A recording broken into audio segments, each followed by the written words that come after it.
Hello friends. Welcome to the Fiction Quest. How are you all? So in this video, we will see what if three worlds collide with each other. Naruto vs Bleach vs One Piece. But before we start, if you want more amazing stuff like this, then be sure to subscribe to our channel and like this video. Also, if possible, share this video with your friends. Now without wasting any more time, let's begin the story. With a blinding flash, the rocky Raigon found itself inhabited by 27 powerful figures. Luffy, Naruto, Ichigo, Zoro, Sasuke, Renji, Sanji, Sakura, Rukia, Usopp, Kakashi, Byakuya, Frankie, Shikamaru, Hitsugaya, Robin, Rock Lee, Shad, Chopper, Gaara, Ishida, Brook, Kiba, Akamaru, Grimmjow, Nami, Neji and Ulquiorra. All 27 looked around in disbelief. They couldn't quite recall what had happened prior, but for some reason they were now here. What is this place? Hat and Clogs' training grounds? Ichigo asked. Looks that way. Rukia replied. Hat and Clogs? Who's that? Do you know what's going on here? Naruto asked them. This was the trigger for everyone interrogating them on what was going on. They knew it might be Urahara's training grounds, but that was all they knew. Suddenly, Urahara's voice echoed through the training grounds, saving Ichigo and Rukia from their interrogation. Hello everybody, how's it going? Urahara asked in his usual carefree way. Who the hell is this and why are you taking us so lightly? Gaara said coldly. Hey, no need to be so scary, Naruto replied. The blonde kid's right. I was about to explain anyway. Urahara sulked. Just get on with your explanation then, Zoro groaned. Oh, fine. Well, you see, it seems like your dimensions overlapped for just a little while. However, this would have destroyed all three dimensions including mine. So I had transport you to another dimension. What? All this time this was another dimension? Ichigo asked. Well yes, the sky doesn't exist underground. I thought you would know that, stupid kid. Ichigo felt both embarrassed, but more so, very angry. Don't make me come up there and kick your ass, he roared. I'm afraid you can't come up here, no matter how much you want to. The energy from all three dimensions has encompassed you all, so only one can come up here. Otherwise, the energy would destroy the world. Exactly, so just let me up here, Ichigo replied. What are you talking about? I want to see what it's like, Luffy replied. Haha.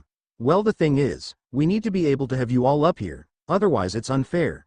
And to do that, you need to destroy the monster responsible for all this, the Dimension Lapper, which will result in the interdimensional energy going away. So only the best fighter can be permitted to come up here and kill it. Then let me up, Ichigo yelled. Huh? I'm the strongest here, I'm going to be the Pirate King after all, Luffy said. Only a future Hokage like me can deal with it, you idiots, Naruto said. Naruto, you just let us all down, Sasuke replied. Fools. Only I can sort this out, Ulquiorra said. Are you kidding? I destroy that monster, Grimmjow yelled. Quittin' down now, Urahara said. I have a way of sorting this out. Wait a minute. Rukia said. You're very strong yourself, Urahara. Can't you just kill this monster? Of course not. Right now, each one of you is far stronger than me. Like I said, the energy from all three dimensions has encompassed each of you. This makes each of you ridiculously powerful, so that's why only you can destroy the monster. But only one of you, or the Earth's doomed. Pa, I could care less about Earth, Grimmjow said. I don't care, I'm the one in control here, whether you like it or not. Shay, what an annoying bastard. You better pray I don't win this and come up there, Grimmjow replied. Don't worry, you won't anyway, Luffy said. What, you looking down on me? Grimmjow shouted, punching Luffy flying into a small rock formation. Luffy. His friends shouted. But Luffy got up and walked back over, completely unharmed. Didn't hurt. 'Cause I'm a rubber man, Luffy said, stretching his cheek. That's so? Well, even a rubber freak can be cut down, Grimmjow said, drawing his sword. Suddenly, he stopped, paralyzed. I control everything in this dimension. Don't play by my rules, don't play at all, Urahara said. Shay, Grimmjow went as the paralysis went. He sheathed his sword again. So, Just what are your rules? Nami asked. Well, by my understanding there's 9 people for each dimension, so each dimension will be a team. For example, Grimmjow and Ulquiorra will be working together because they're both from the same dimension. Fitting, since they're a Ronkar EH. I have to work with you. What a pain, Grimmjow said. I'm the one hindered. Try not to hold me back, you piece of trash, Ulquiorra retorted. What was that? Grimmjow replied. My, fighting again already. So listen, there's going to be 9 three-way battles between the teams which will shorten the numbers to 9. There will be then 3 more three-way battles to shorten the numbers to 3, then one last three-way fight. So all in all, that's 13 three-way battles. I don't exactly understand, but I heard battles, so that sounds fun, Luffy said. Wait, what if some people die in battle? Sakura asked. They won't. The interdimensional energy will bring you back to life 5 minutes after your death. Then the monster can't kill us? Usopp asked. I'm afraid it can. It harnesses a special power that can permanently kill even an interdimensional being. Oh, crap? Usopp groaned. At any rate, the 9 initial battles will be beginning now. First, however, I'll tell you all the matchups. I hope I get someone strong, Luffy said. Battle 1: Frankie vs. Rock Lee vs. Grimmjow. Great, I get to kick ass right away, Frankie said. I won't disappoint you, Guy-sensei, Rock Lee said. Lee, Guy isn't here, Neji said. I don't have to wait, Grimmjow said. Battle 2: Usopp vs. Shikamaru vs. Ishida. Oh crap. I have to battle really strong sounding people, Usopp said. I'm envious. You get to fight so early, Luffy said, hitting him on the back playfully. I fight second. What a pain. Shikamaru groaned. I better analyze my opponents, Ishida said. Battle 3: Nico Robin vs. Gaara vs. Hitsugaya. Yeah. Kick their asses, Robin, Luffy yelled. If you say so, Captain, Robin replied. TCH, how ridiculous, Gaara said. I can't believe someone can be so grumpy, Hitsugaya replied. Yeah. Real strange that, Ichigo said. What are you implying? Hitsugaya asked menacingly. Nothing, Ichigo assured. Sanji approached Hitsugaya and Gaara. Alright, listen shorties, if you dare to hurt Robin, I'll kick your asses, he growled. Get lost. They said simultaneously. Battle 4: Nami vs. Sakura vs. Rukia. Hey, I'll get a chance to show how much I've improved, Sakura said. Yo-ho-ho-ho. We get to see those 3 girls fight, Brook exclaimed.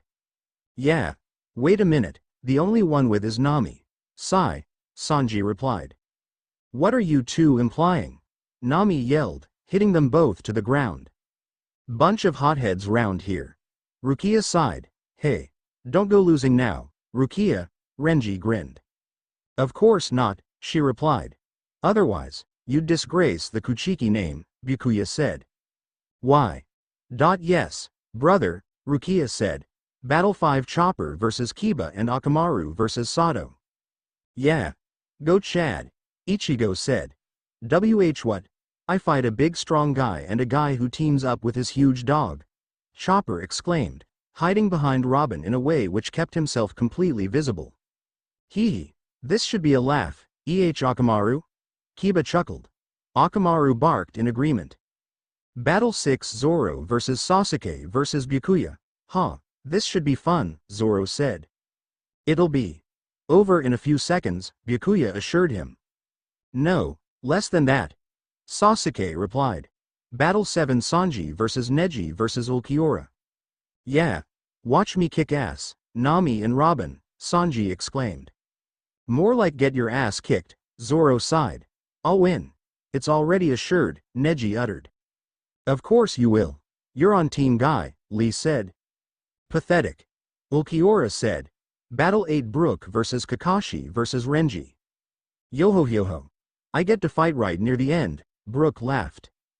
I'm fighting a skeleton with an afro? Well, okay then, Kakashi commented. I'll tear you both up, don't worry, Renji said. Don't disappoint our squad, Renji, Byakuya told him.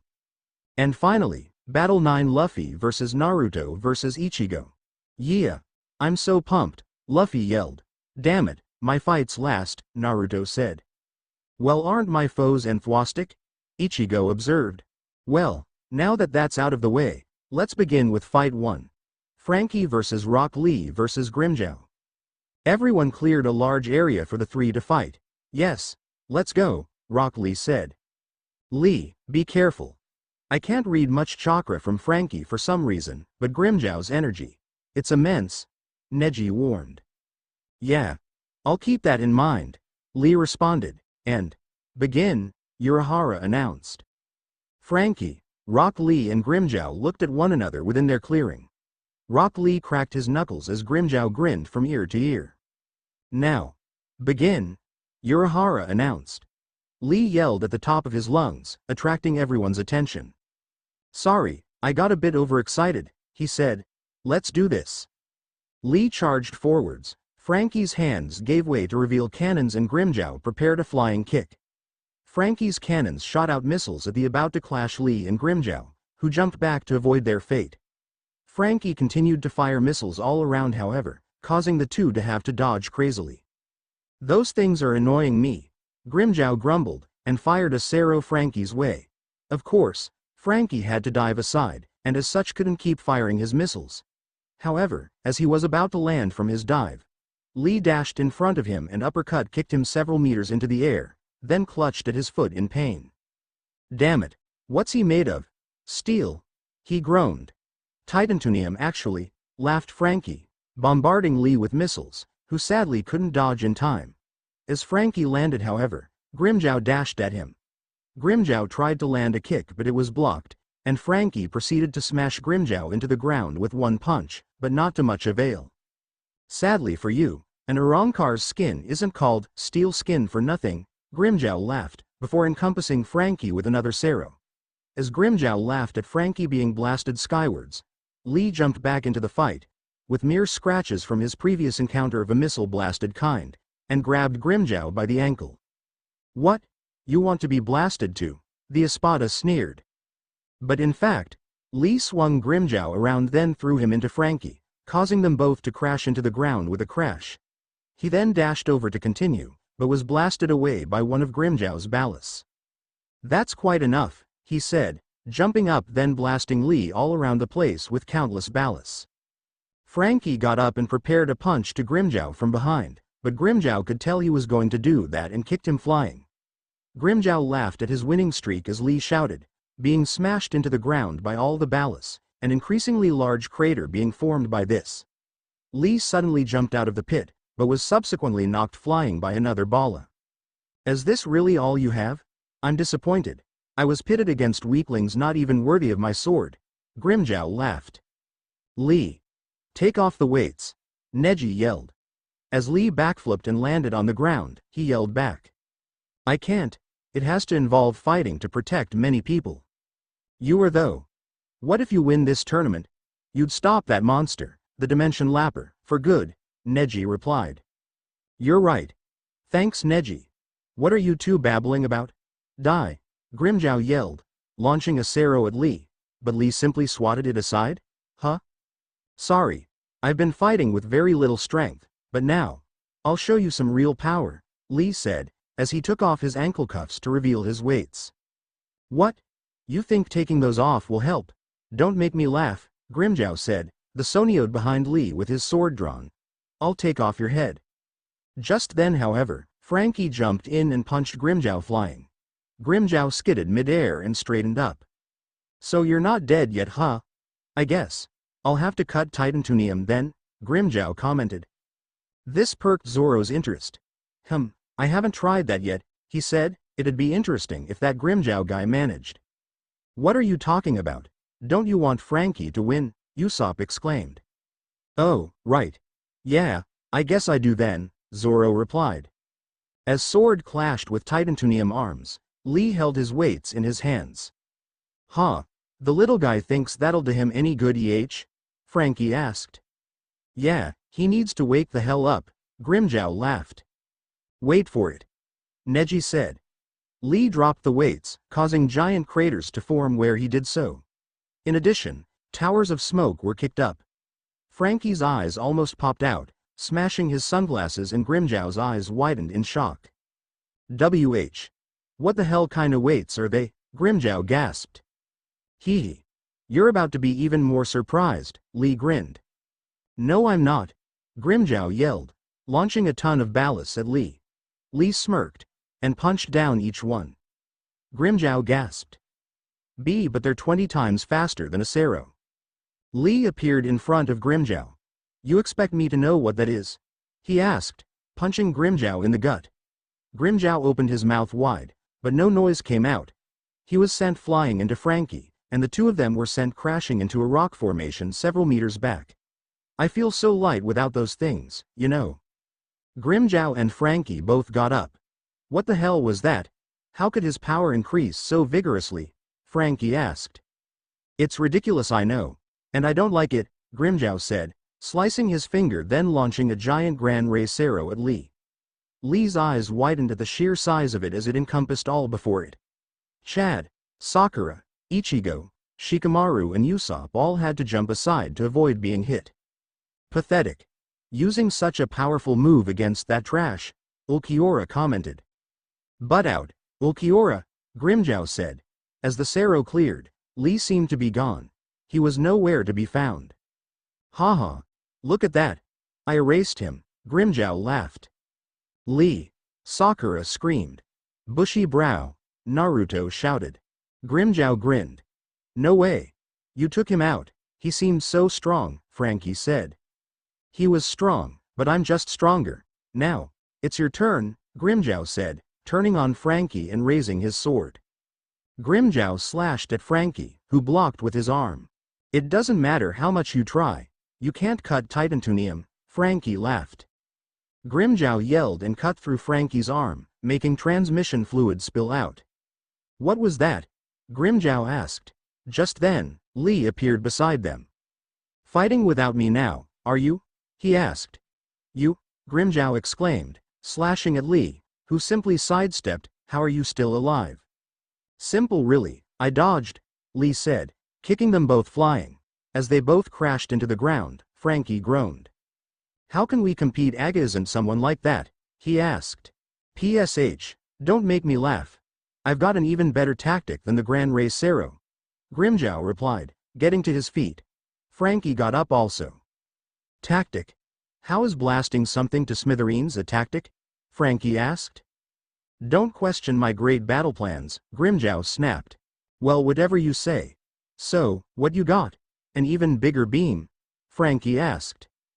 TCH, you're so simple-minded. You call that a tactic? Wah. Make your mind up, bastard, Frankie shouted in anger.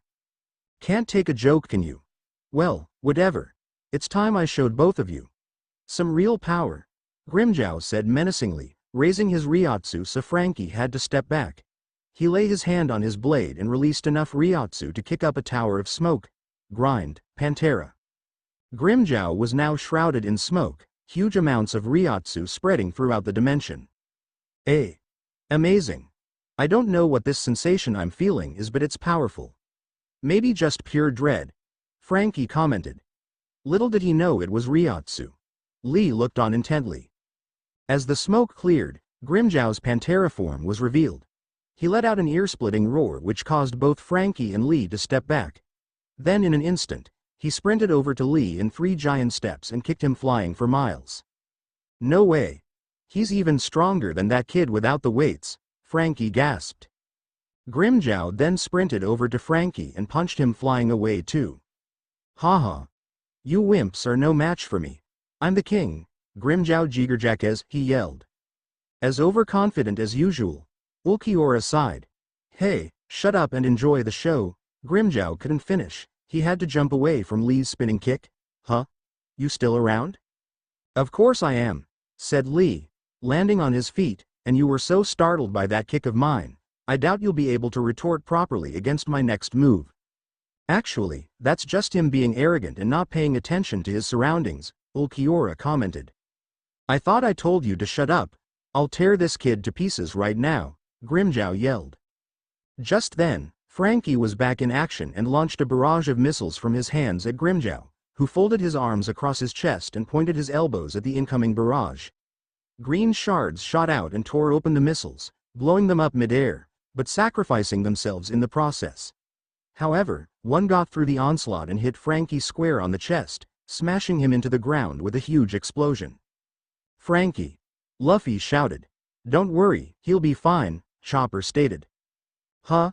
Why? Have you seen that kind of weapon before?" Luffy asked. "No, but I've never seen someone dispatched by a green shard before, so he's probably okay," Chopper replied. "What kind of scientific analysis is that?" the other Straw Hat pirates exclaimed. "Hey, I'm not a scientist. I'm a doctor," Chopper retorted. "Now, it's your turn," Grimmjow said, turning to Lee. "Oh, I don't think so," Lee grinned, slowly unwrapping the bandages around his hands.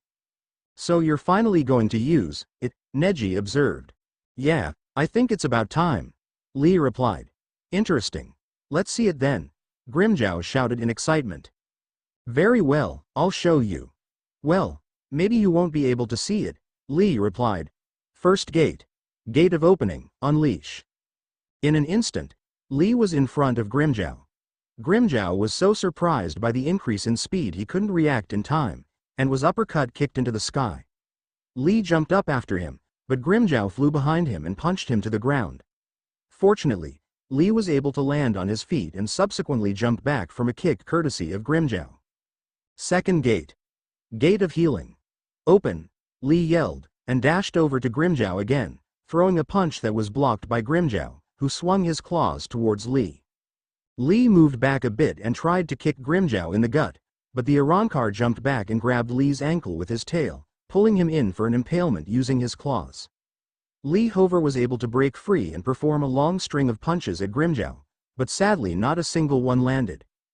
Grimmjow proceeded to go in for a roundhouse kick, which Lee barely was able to dodge, jumping back to put some space between them. "So, you're able to become stronger using a series of gates, Too bad you're still not as fast or as strong as I am. If you can only use these two of them, you'll never beat me," Grimmjow taunted. "Yeah. If," Lee smirked, as blood started to trickle down his left cheek. He grunted in pain as he noticed this. "What's the matter?" Grimmjow asked. "You don't seem to be doing anything else, so I'll assume you really can only use two." In an instant, Grimmjow dashed over to Lee and charged him into a rock formation. "It's true," Neji thought. After his injuries at the hands of Gaara of the desert, Lee was limited to only one or two gates. Lee groaned in the rubble as Grimmjow smirked and rose his claw for a final, fatal blow. "But," Neji continued, "that was a limit he surpassed long ago." "Third gate," Lee uttered. "Huh? Gate of life, open," Lee shouted, releasing a huge burst of chakra which caused Grimmjow to leap back several meters. Lee stood back up, his skin red and his eyes pure white. "That's not all. Fourth gate. Gate of pain, open." As an even bigger burst of chakra was unleashed, Grimmjow had to cover his face with his arms. "Wah! What the hell's going on?" he uttered. "Fifth gate. Gate of limit, open," Lee yelled, releasing an even huger amount of chakra. "Now, Grimmjow, let me show you some real strength." Lee appeared in front of Grimmjow and punched him a huge distance, all the way over to the spectators, causing them to have to jump out of the way. "I am impossible," Ulquiorra said, his eyes widening. Lee appeared below Grimmjow and kicked him high into the sky, then appeared by his side, and aimed a kick at his head. However, Grimmjow blocked with one of his arm blades, causing it to slice into Lee's shin. Lee screamed out in agony. "Don't underestimate me, you little shit," Grimmjow shouted, punching Lee through the sky, then Sony doing over to him and jabbing at his chest with his claws repeatedly. It was all Lee could do to sway backwards, but then he took a kick to the face and was sent crashing to the ground again. Grimmjow flew down after him, but Lee dived underneath him and grabbed him by the ankle, then slammed him into the ground.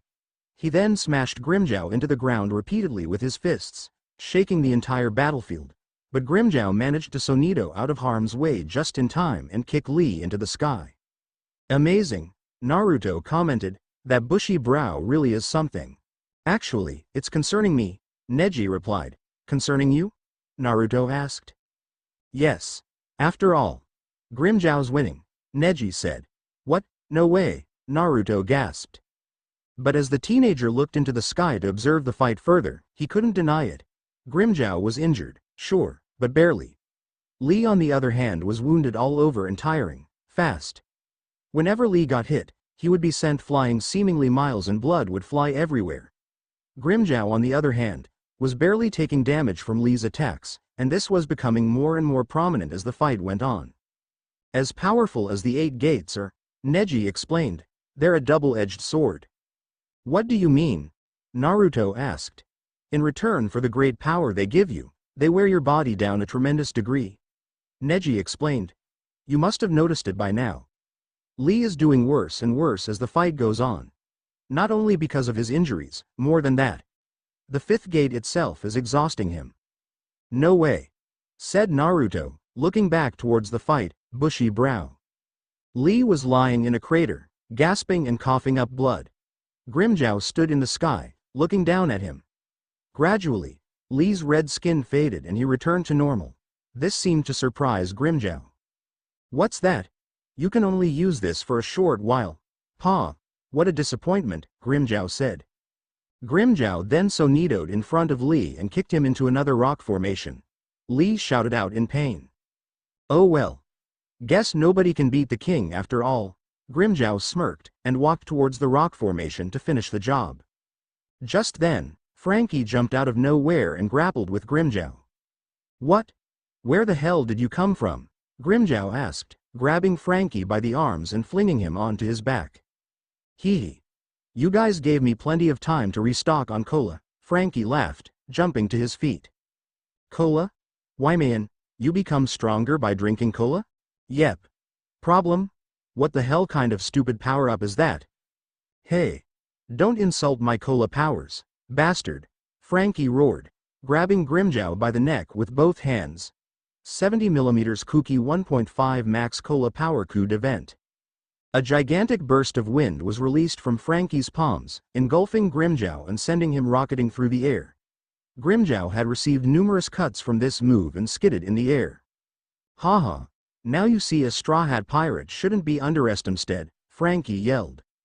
Yeah, go Frankie. You're making us look cooler than ever, Luffy shouted. TCH. You little shit. Grimmjow muttered. What's that? Angry, 'cause you're going to lose? Frankie grinned. Shay. Don't underestimate me. I can't believe this, Grimmjow roared. I'm being underestimated by a stupid kid and some half-robot freak. Grimmjow slashed down with both claws, creating blue claw marks by where he slashed. Huh? What the hell's this? Frankie asked. Descaron. My greatest move, Grimmjow replied. He flung his left hand's Descaron claws at Frankie. The force of the attack was blasting wind at everyone before it even hit. What the? Move! Frankie, Luffy shouted. Frankie seemed to think this was a good idea and ran for it. However, Descaron was far too quick and hit him dead on. Frankie screamed as he was literally ripped into shreds. The spectators gaped in shock. Frankie. The Straw Hat Pirates yelled. Oh well, that's one of your guys down, Shikamaru commented. I can see that, Luffy snapped. Grimmjow laughed as his foe bit the dust. No one can beat me. I'm the king. Now it's your turn, bushy-browed kid. He cackled, turning to Lee. Ha. Ha. Thanks, Lee said. Thanks so much, Frankie, for letting me conserve my strength like this. Now, I know I can win. What are you babbling about? Grimmjow snapped. Die. Grimmjow launched his other set of Descaron claws at Lee. Lee. Move. Sakura screamed. But Lee merely smirked. 6th gate. Gate of view. Open, he announced, as his skin turned red again and chakra surrounded him. With one punch, he smashed the Descaron claws into pieces. WH. What? It can't be. That's my greatest move, Grimmjow exclaimed. As Lee stepped forward, Grimmjow sweated more and more. Damn it. Gran Rey Cero. He shouted, launching a giant blue beam at his foe, but Lee caught it with one hand and threw it back at Grimmjow, causing the espada to fall to the ground burnt all over. Lee walked towards Grimmjow, who slowly got up, sweating and shaking in disbelief and dread. Damn it. Grimmjow screamed, running at Lee and jabbing at his chest in an attempt to impale him. Lee, however, caught him by the wrist and lightly squeezed, breaking the Arrancar's wrist, causing him to scream out in agony. "It's useless. This is the strongest gate I'm able to use. The Gate of View," Lee announced, kicking Grimmjow miles, then appearing behind him instantly and kicking him extremely high into the sky. He continued to fly after him and knocked him all around the dimension. Grimmjow didn't even have time to react. "Now let's finish this." Lee flew in front of Grimmjow, who could only groan in agony from all the hits he had taken. "Morning Peacock!" Lee yelled, punching Grimmjow repeatedly, causing a peacock-esque fan of flaming chakra to develop. Then, with one final punch, Grimmjow was sent plummeting to the ground covered in flames. "Hee. I did it," Lee said, his red skin fading, his chakra diminishing, and himself plummeting to the ground. Silence followed. "WH. Whoa.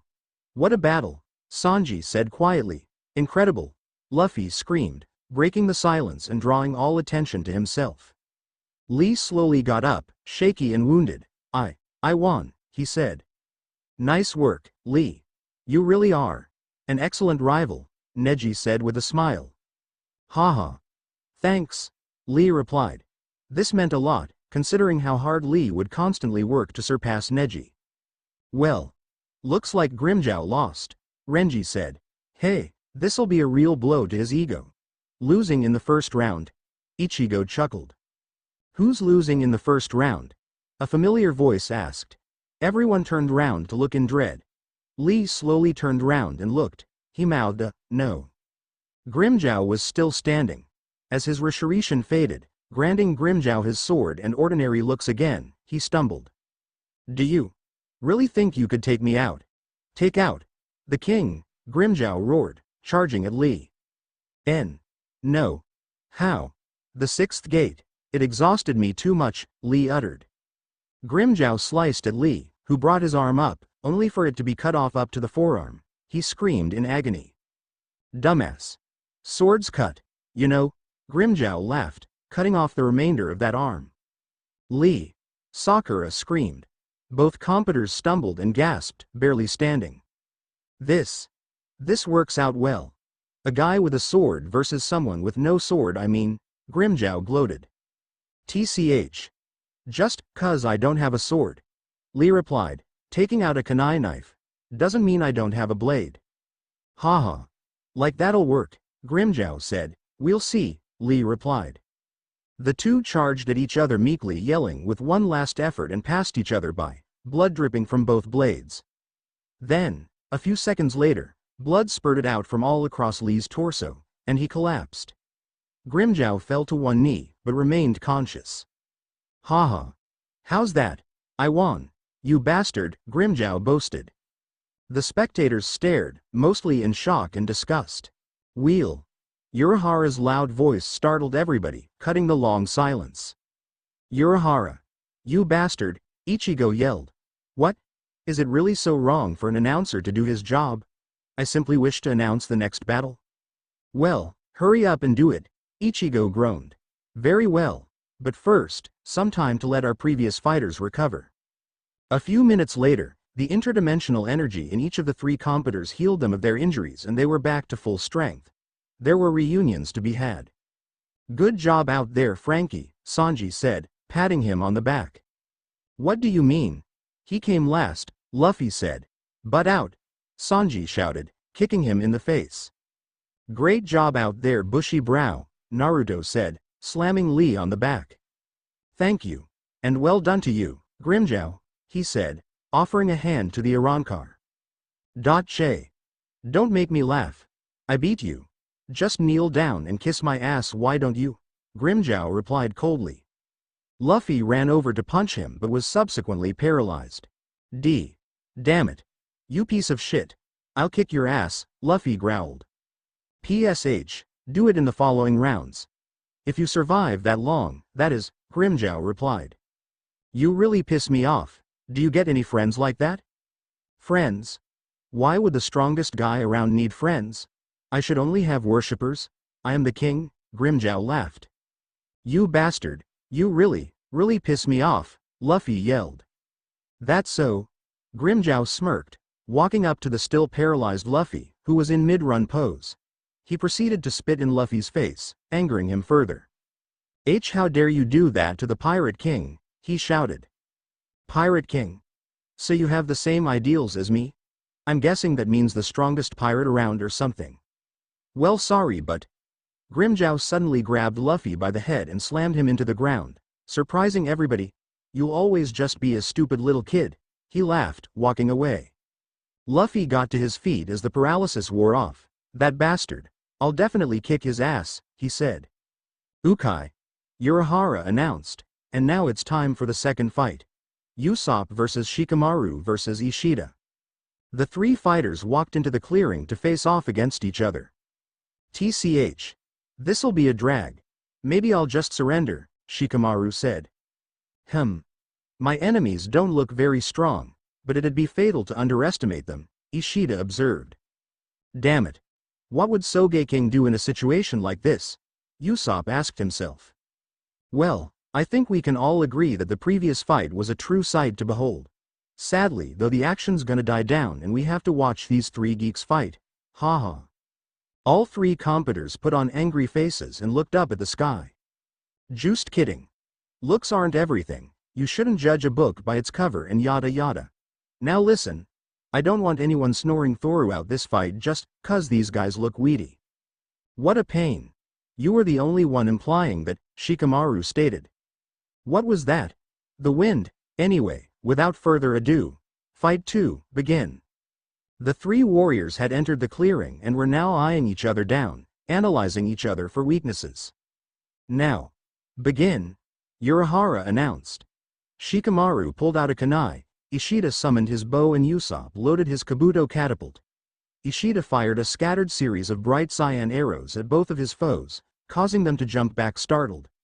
Usopp fired his catapult off, the pellet hitting Ishida square in the face, getting him covered in rotten egg. Ugh! What is this? Egg? How disgusting, he yelled. It's not just egg, he beamed, firing another pellet at Ishida that set him alight. It's special, super flammable egg. Ishida ran all around, set aflame, then stopped, dropped, rolled, and got slammed in the face by Usopp's giant hammer. Shikamaru noticed the 10T label on it. Yeah. Really? He muttered, and threw a kunai at, popping it instantly. Usopp turned round and stared at Shikamaru in disbelief. You stopped the golden pound? He stuttered. Ishida got to his feet. I thought. Everyone who came here was really strong. I was considering my own loss here, actually, he said, but it looks like I was wrong. Ishida raised his bow and blew Usopp away with a huge barrage of arrows. Usopp flipped in midair and landed on his feet behind a boulder, ducking for cover. You think that'll save you? Ishida asked, using his arrows to hammer away at the boulder, tearing it to smithereens rapidly. Usopp quivered in fear behind his rock. Damn it. Just how many of those things can he fire at a time? It's ridiculous, he cried. Ishida stopped. He stopped and stood, completely still. He tried to move, but could barely twitch. What is this? Was it one of those pellets from before? He asked. The answer came from behind him. I can't recall being invisible, Shikamaru said. He was holding his hands together and his shadow had outstretched to underneath Ishida. What's going on? You haven't attacked me once. Did that kunai release paralyzing gas? He asked. Nope. Look down, Shikamaru said, and moved his own head down so Ishida could too, not that he had a choice. But, there's nothing there, Ishida said. Wrong. Your shadow. This is shadow possession jutsu. My shadow has fused with your own, and enveloped you in my chakra. As I was the one who performed the jutsu, I'm the one in control of my chakra here, so what I do, you do, Shikamaru explained. Damn it. Ishida uttered. Suddenly Usopp jumped up from his rock and loaded his catapult with another pellet, aiming at Ishida. Now you can't move, flaming star, he exclaimed. As he fired, however, Shikamaru just sighed. I said, my movements are now his movements, and jumped back. Ishida followed suit, avoiding Usopp's attack. Damn it, dodged it huh? Usopp asked, landing on his feet. Yeah, and that's not all. Shikamaru smirked. Usopp's eyes widened as he realized he could barely move. Out of all the pellets you could have fired, you chose a flame one. Do you know how useful that was for extending my shadow further? Shikamaru continued. What? No way. You can capture two people at once, Usopp exclaimed. Yep. It uses up a lot of chakra however, and is quite hard to perform. Shikamaru explained. So thanks for the flaming star, and thanks for being so close together, and, finally, he said, raising his arms. Usopp and Ishida awaited his next words in dread. Thanks for having such similar weapons and facing each other, he said. Means I don't have to think too much about how I can possibly beat you. Shikamaru reached into an invisible bag then placed an invisible pellet into an invisible catapult. For Usopp however, none of it was invisible. He then pulled back with one arm, and released. For Ishida and Usopp this meant firing, which they proceeded to do. An explosive pellet blew Ishida up, while a cyan arrow of light penetrated Usopp's left lung. Subsequently, both fighters collapsed, and Shikamaru released his jutsu. Geez. That was such a bother, he said, as he stood without a scratch, his two foes lying charred and pierced. Alright. Shikamaru won. Naruto cheered. Ugh, stop yelling at me. It's annoying. Usopp. Luffy screamed. Relax, he's gonna reshare CT anyway, Zoro sighed. Ha ha ha. Ishida got his ass kicked, Ichigo laughed. You're a psychopath. Rukia observed. Hey, didn't you hear the cabbage top? Ichigo asked. Cabbage top? As lame as that is, I still want to kill you for it, Zoro growled, pulling out his Wado Ichimonji and pointing it at Ichigo. Ichigo pulled out his Zangetsu in response. Hey, stop it. Why does this happen before every fight? Nami asked, punching Zoro on the head. Do you want to be paralyzed or something? Rukia asked, kicking Ichigo to the floor. Nami and Rukia high-fived and agreed, great minds think alike. Yo ho ho ho ho ho. This reminds me how exciting it'll be when they fight, Brook observed. Well, that's not until Fight 4, but the coming fight features Robin. Ah, she's cute too. Brook agreed. After a few minutes of break, the competition resumed. Well, I hope you all enjoyed that previous battle. Now the next one will begin. Robin, Hitsugaya, Gaara, come on up, Urahara announced. Robin, Hitsugaya and Gaara walked into the clearing to confront each other. Yeah. Go Robin. Luffy yelled. Don't hurt her. Shitty otherly dimension beings, Sanji shouted. After this, want to beat up the curly-eyebrowed guy? Hitsugaya asked Gaara. I suppose so, Gaara replied. And now, Battle 3, begin. Battle 3, Robin vs. Gaara vs. Hitsugaya begin, Urahara announced. My opponents look strong, so, Robin thought, crossing her arms across her chest, clutch. Hands appeared from nowhere and binded Hitsugaya and Gaara still. What? Exclaimed Hitsugaya. Robin drove her palm forwards, and hands underneath both of their necks pushed forward, breaking their necks. That's our Robin for you, Luffy grinned. But just as it seemed to be over, Hitsugaya's body started cracking, as did Gaara's. And in an instant, the two competitors shattered into ice and hardened sand, respectively, then appeared elsewhere on the battlefield. My, that's quite a dangerous ability, Hitsugaya commented. Good thing I was prepared. It's not dangerous, Gaara uttered, and rose his hand. Instantly, Robin was encased in sand, and rose into the air.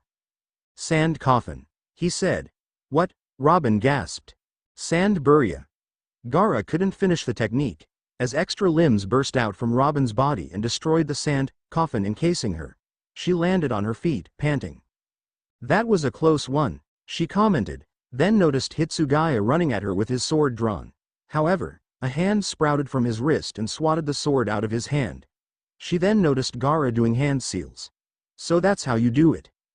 Before Gaara could finish, hands appeared on his wrists and squeezed his hands tightly together. TCH, to hell with this, Hitsugaya said, reaching for his sword, but a foot burst up from the ground and kicked it sliding away. If your ability is anything like that Grimmjow guy's, you need that sword to be able to fight properly, correct? Robin asked. So you're choosing to bind us to stop our ability? Nice technique but, Hitsugaya said, then pointed a hand at her. Bakudo 63, 6 bars O. He didn't finish, a hand clamped across his mouth. He tried doing hand seals but hands clamped his hands together. He was practically powerless. Gaara meanwhile was being smacked all around the place by randomly sprouting arms. You are no match for me, she said, it's too bad for you you can't just instantly use your abilities. What the woman didn't know was that what she was smacking around wasn't Gaara, but a sand clone, and behind her Gaara made another sand coffin encased her. Sand burial. Gaara announced. No, I can't see him, so I can't use my technique, Robin panicked, before being crushed to a pulp by Gaara's technique. Robin. What did I tell you? Sanji yelled. Shut up already, Gaara said. All right. Just you and me now, Hitsugaya said, Flash stepping over to his sword. Unfortunately though it was thrown high into the sky by Gaara's sand. Not again. You should blame yourself for having such a loose grip on it, Gaara said, as the sword flew through the air. Hitsugaya jumped up after it, but before he could grasp it, a sand hand burst up from the ground and swatted it away again. Although I should be rooting for him, this is just too funny, Ichigo laughed. Hitsugaya was becoming increasingly annoyed, Flash stepping all around the sky desperately trying to grab his sword, but whenever he came close, it'd just be swatted away again. Gradually, more and more people started laughing at him. Shut up! Hitsugaya yelled, his face red. Well, although they're only just starting to understand the appeal, I'm bored of it now sand coffin, Gaara said, and Hitsugaya was suddenly encased in sand, being lifted gradually into the air. Sand. Bakudo 63, 6 bars of light, Hitsugaya yelled, and 6 bars of pure light slammed into Gaara from all directions, paralyzing him. Unable to sustain the coffin with his hand thanks to Hitsugaya's Kido, the sand around Hitsugaya no longer had any grip and he burst out. Due to the simple way in which I performed it, he'll probably break out soon, but at least it'll actually exist without that annoying woman around. Hitsugaya Flash stepped towards his falling sword as Gaara gradually started to break the Bakudo, and just as the 6 beams shattered, Hitsugaya grabbed his sword by the hilt. Gaara looked up in surprise as Hitsugaya rose his sword arm into the air. Bankai! He yelled, and ice wings sprouted from his back, a tail of ice sprouting and his right arm becoming encased in ice. His left hand now resembled an ice dragon claw and his feet were encased in ice also. 3 ice flowers floated behind him. Daigor and Hyunrimaru. So that's your full power? Gaara asked, lifting his hands as a huge tidal wave of sand burst up and advanced on Hitsugaya rapidly. Well, this is mine. I see. Hitsugaya said as the sand surrounded him. That's a relief. The sand was encased in ice, then shattered into countless pieces. Gaara's eyes widened in surprise. Then he quickly regained his calmness and massive tendrils of sand burst up from the ground and went to wrap round Hitsugaya, but with a simple wave of his sword these two froze and shattered. Don't be so sure of yourself, Gaara said, doing some more hand seals, but his hands were suddenly encased in ice too. He looked up to see Hitsugaya pointing his sword at him. And this is where it ends, the captain announced, and with that Gaara's entire body froze, before he shattered into pieces. Hitsugaya floated down to ground level and sheathed his sword as his Bankai dissipated. Well, that's fight 3 over, Urahara announced, quite a battle in my opinion, especially when Hitsugaya lost high. Hitsugaya looked coldly into the sky, creating a hesitant pause from Urahara. Lost his hesitation to hold back any longer. Yeah. Well, now that fight's decided we'll have a short break before the next one. During the break, Sanji marched towards Gaara. I warned you, now I'll have to avenge Robin Schwan. He yelled, and aimed a flying kick at Gaara, but was frozen in midair by ice, and as Hitsugaya stepped in he fell to the ground inside the ice cube. Good fight out there, Hitsugaya said to Gaara. Yes. Good luck in the following rounds, Gaara said, shaking his hand. Man, that Gaara sure has changed since I first met him, Naruto commented. No. Luffy bawled. My nakama have all lost so far. Why? Don't worry, I'll win this next one, Nami said to reassure him, to which he responded by hugging her tightly. Don't disappoint the Mugiwara named Nami, he said, as Nami tried to pry him off. Geez. What's with him all of a sudden, she wondered. Alright. The fourth battle is about to begin. Nami, Rukia, Sakura, step into the clearing. The three girls did so. Sorry you two, but Captain Luffy will probably die of sorrow if I lose, Nami said. Sorry you two, but Captain Byakuya will probably die of disappointment if I lose, Rukia said. Sorry you two, but Captain Kakashi will probably die of. Nah, he'll never die, Sakura said. You thawed out okay now? Brook asked Sanji. Yeah, thanks. Has the next fight started yet? He replied. Started and finished. In fact, it's your fight now, Brook exclaimed. Everyone's waiting. Sanji shook himself dry in shock, then dashed for the clearing. No, he cried. Just as Rukia drew her pure white sword, Soda no Shirayuki, Sakura pulled back her fist, and Nami rose her clean attacked. He didn't notice in time and skidded to a halt in between each of them, just as each attack was unleashed. Some no Mai, Tsukishiro, Thunderbolt Tempo, Falcon Punch. And that's how Sanji managed to be charred, bruised and frozen all at the same time. Unfortunately, due to his injuries requiring medical attention, he was tended to all throughout the course of the fight, meaning he missed it.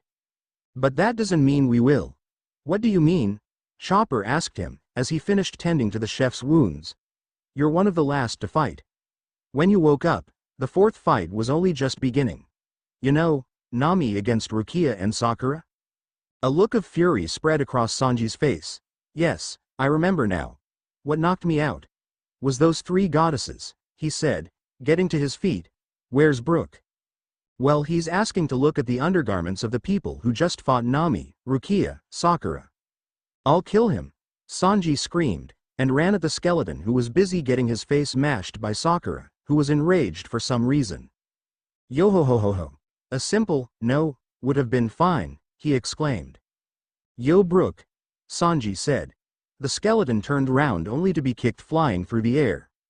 Next time you play a joke, make sure it doesn't interrupt love, he warned, then hugged all three girls tightly together. I'm so sorry I missed the fight.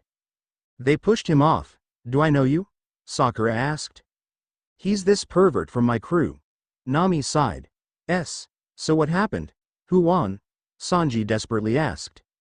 Earlier, just after Sanji was carried away to receive medical attention, the fight between the three girls was to have a second take for its beginning.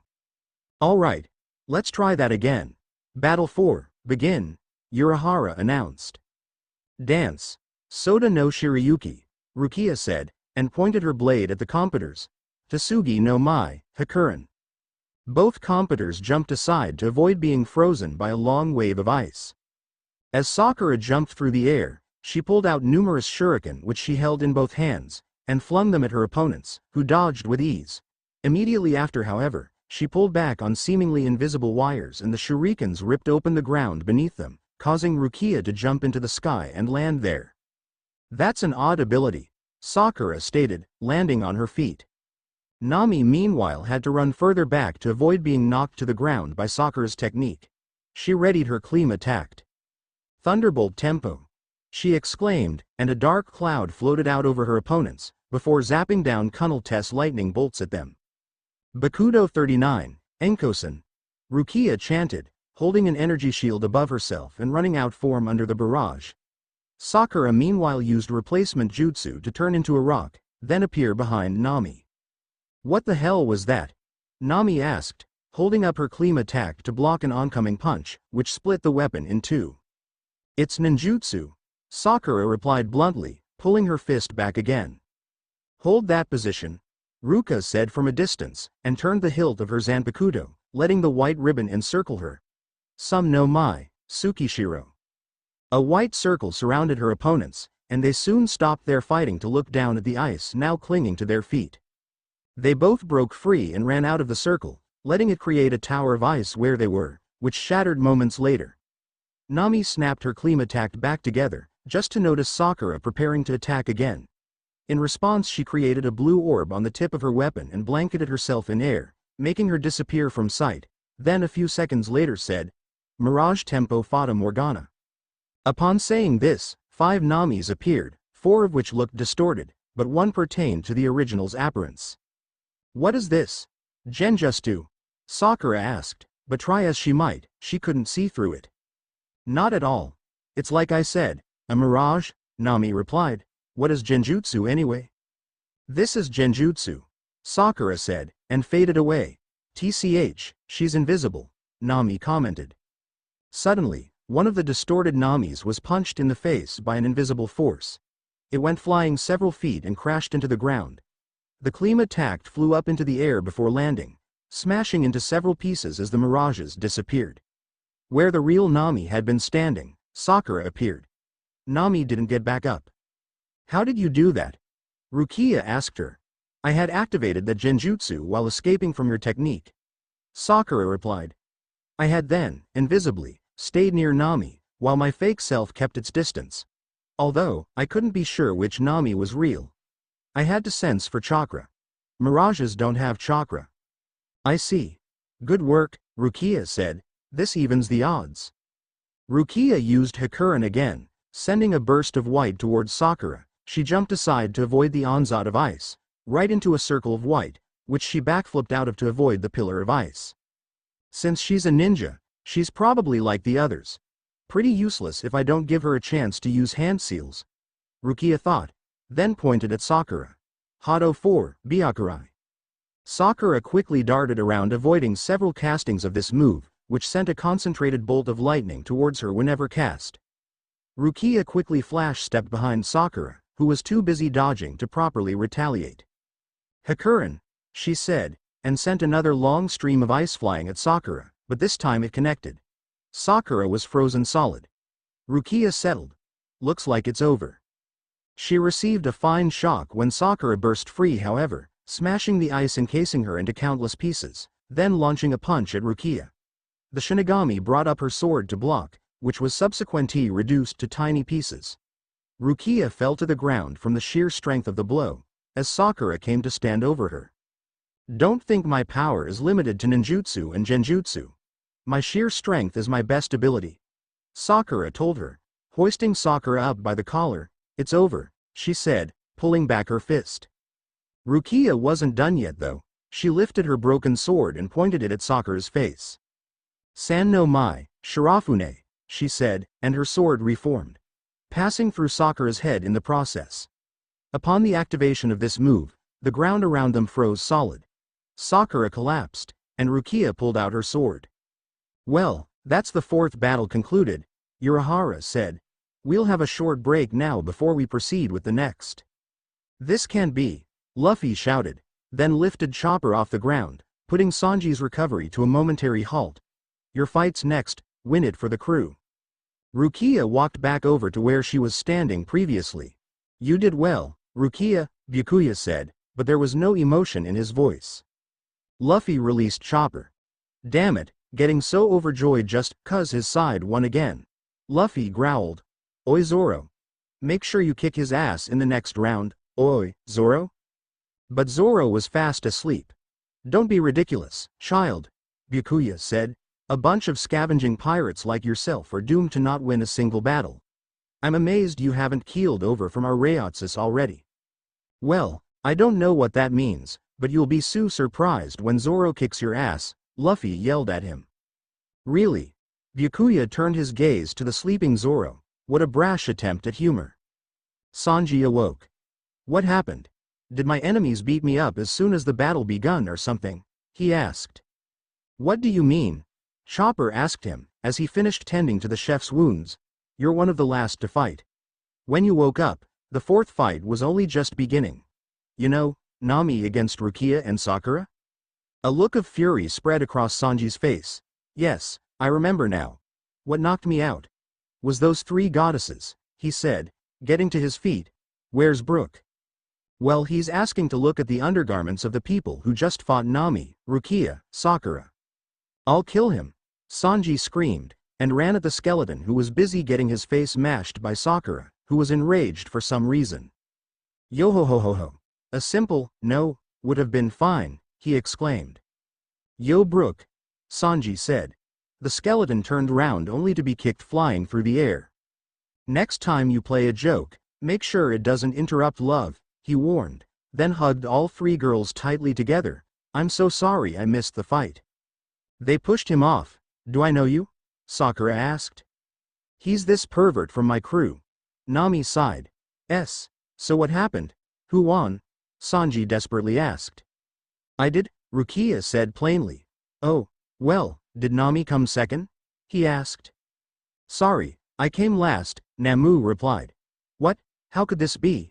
Sanji asked. Oh, I get it now. Bigger weigh you down, that's why you came last, and the titless one achieved victory. All three of them punched him in the face at the same time. Yo-ho-ho-ho-ho. Girls are violent in all dimensions, I suppose, Brook said, getting to his feet. Zoro awoke, and yawned languidly. All this doing nothing is draining me of energy, he said, then went over to Ishida. Yo. Huh? Aren't you Rorona Zoro? He asked. Yeah, you looked a bit nerdy, so I figured you knew when the next match would start, he replied. I'm not nerdy. 57 seconds. Thanks, Zoro replied, and sat on a rock. He then looked over to see Sasuke sitting on another rock right next to it. What are you doing here? Sasuke asked. Getting a good view for the fight. Makes sense to observe enemies I might be fighting in the following rounds, right? He asked. Good strategy, but this is the worst spot, Sasuke said, pointing at the herd of people standing in front of them. Oh, wait. Why are you sitting here then? I have good eyesight. Chopper. Your fight starts very soon. Luffy warned the reindeer, don't lose. Yes, it'd disgrace our crew, but don't worry. I have a way of guaranteeing your victory, Usopp told him. You do? That's amazing, Chopper replied. Yes, it's called the Chant of Power, and I shall bestow it upon you. Usopp replied. O mighty god of bravery, grant this reindeer nakama of mine the power to win. Nothing changed, but Chopper seemed impressed. I feel stronger already, he yelled, and charged out to the clearing. Mere seconds later, Chad, Kiba and Akamaru walked out to meet him. All right, let's do this, Kiba said. Hey, that ain't fair. You teaming up with that dog, Chopper said. He's my best friend, I wouldn't have it any other way. But if you're really that bothered, just team up with the big guy, Kiba replied. Okay. Wanna team up? Chopper asked Chad. Am okay. Stand back though, you'll get hurt, Chad replied. What? Chopper asked, and suddenly grew into an ape-like man twice the size of Chad. You sure? Oh. That's strange. But I don't like harming animals, so you take on the dog, Chad said. And now, Urahara announced, let Battle 5 begin. Let Battle 5 begin, announced Urahara. Team Chad, Chopper charged at Team Kiba, Akamaru. A 2-on-2 battle This is a first, Sasuke commented. Chad threw a punch at Kiba, his arm becoming black and red, who jumped over it and landed on his arm, before swinging his leg round and kicking him in the side of the head. He jumped off as Chad was sent flying, but flipped in midair and skidded to a halt on his feet. His arm seemed to mutate and produce a shield, as his left arm changed to white and red. Shape-shifting, Kiba said, and jumped at Chad, throwing a punch, but Chad brought up his shield arm and blocked easily, then pulled back with his other fist. Kiba however dashed, quicker than Chad could follow, behind his foe, and kicked him in the back. Chad was sent hurtling forwards and had to push his weight forwards to fall but a few meters forward, softening his fall with his arms. You sure are one slow guy. Chad thrusted his right arm towards the arrogant Kiba. El Directo. A blue, straight energy blast was sent towards the ninja, but he jumped out of the way. Seriously, you move so slowly I'll fall to sleep at this rate, Kiba said rolling his eyes, then in an instant had dashed in front of Chad. Chad brought up his shield arm again, but Kiba simply jumped over him and kicked him in the back of the head, knocking him flat on his face before landing on all fours behind him. Damn it. I might be able to beat him, if I could hit him, Chad thought. Meanwhile Chopper threw a punch at Akamaru, who jumped over it at the pirate. Chopper clutched Akamaru by the sides as he fell to the ground, desperately pushing the vicious jaws away from his face, which was panic-stricken. He's so fast I can't use a rumble ball in time, he thought. However, he wouldn't give up. Summoning all his strength, he lifted Akamaru high into the air, then slammed him into a nice little crater cozily fitting in the ground, sticking him fast. Akamaru struggled, as the ground around him cracked. He'd get out in moments, but that was enough. Chopper pulled out a tiny yellow ball and ate it. As Akamaru broke free, Chopper's arms suddenly greatly expanded. Arm point, he said, and uppercutted Akamaru in the snout, sending him flying into the air, but the giant dog came down after him moments after, spinning like a tornado on his way. Chopper dodged to the side, making Akamaru cancel the technique mid-air, then redirected at where Chopper moved. Guard point, said Chopper, and in an instant he had transformed. He was as small as his original form but now had all his fur puffed out, making him spherical. Akamaru slammed into Chopper and charged with him through the air. After mere moments Chopper was feeling the heat. He's powerful enough to hurt me through guard point. Chopper suddenly changed to his small, original self and dropped down out of harm's way, letting Akamaru carry on through his aerial path. Right into Kiba. The two friends were sent hurtling away by the collision. Thanks, Chad said, and straightened up, El Directo. Another blue blast was launched at the aerial twosome, this time hitting them, creating a blue explosion in their place and obscuring them from view. Ah, I'm relieved that's over with, Chopper said. Wishful thinking, Chad replied. Sure enough, Kiba and Akamaru emerged from the clearing explosion with mere scratches. Phew, they actually got us. How about we get him back, Akamaru? Kiba asked, making Akamaru bark in reply. TCH, they're tough, Chopper stated, biting his lip, and my 3 minutes of Rumbe Ball is almost up. Rumble Ball? Chad asked. No time to explain. Look, I'm gonna have to ask you to hold them for a little while. I expect only one technique will beat them now, and it needs a little time, which against these two is used up real fast, Chopper replied. Got it. I hope I can hold them for long enough, Chad replied, then walked towards the two. What were you two mumbling about? Kiba asked. Like I'll tell you, Chad retorted. Fine. Akamaru, chew the tanuki up for me, Kiba said. Chopper tutted in annoyance, then put his arms out in front of himself, and put his hooves together, scope. Akamaru barked and bounded at Chopper, but Chad grabbed the dog by the tail and swung him at Kiba, who ducked as Akamaru landed on his paws behind the ninja. Ah, I see. You want to take us both? Fine then, Kiba said, and ran at his foe. Let's see, I've got to analyze them for their weakness, Chopper said. Hopefully Chad can last till then. But Chad wasn't lasting well at all. Whenever he did manage to block or dodge, his other foe would attack him. He was getting knocked all around. As he was sent flying high into the air, both Kiba and Akamaru jumped into the air, spinning wildly and driving into Chad from both sides. Fang drill! Kiba yelled. Chad was sent hurtling to the ground, covered in blood, as Kiba and Akamaru landed gently on their feet. No more, huh? Kiba asked, pulling out a kunai knife. Found it, Chopper thought, then changed into Hornpoint, acquiring giant antlers, becoming human size, and running on all fours, and charged into the fray. Akamaru, sick, I am, Kiba said. Akamaru ran at his foe, who was going in for a headbutt. As Akamaru used Fang drill again, however, Chopper turned his head and smacked Akamaru flying sideways, also stopping his spinning. As the wind was knocked from Akamaru, Chopper charged over again, but Kiba ran over, chucking shurikens. Chopper switched to guard point, deflecting them, so Kiba tried using Fang drill again. Chopper immediately switched back to Hornpoint, gave him the same treatment as Akamaru, then as the two crashed to the floor, charged over for a finisher. Kiba, however, was able to get up just in time and dash aside, along with Akamaru. Chopper spun around to face him. You can run all you like, you won't beat me, he said. Oh yeah? Whatever happened to that 3-minute time limit? Kiba asked. What? How could you have possibly have heard? The Inuzuka clan have super enhanced senses, including hearing. I know all about your little plan, trying to figure out my weakness then exploit it. Well, now I've got yours, a 3-minute time limit, Kiba replied. Chopper chased after his foes once more, but they kept dodging out of the way. Damn it, at this rate the rumble ball will run out, Chopper said. Suddenly, an El Directo flew out of nowhere and hit both Kiba and Akamaru, causing them to come crashing to the ground.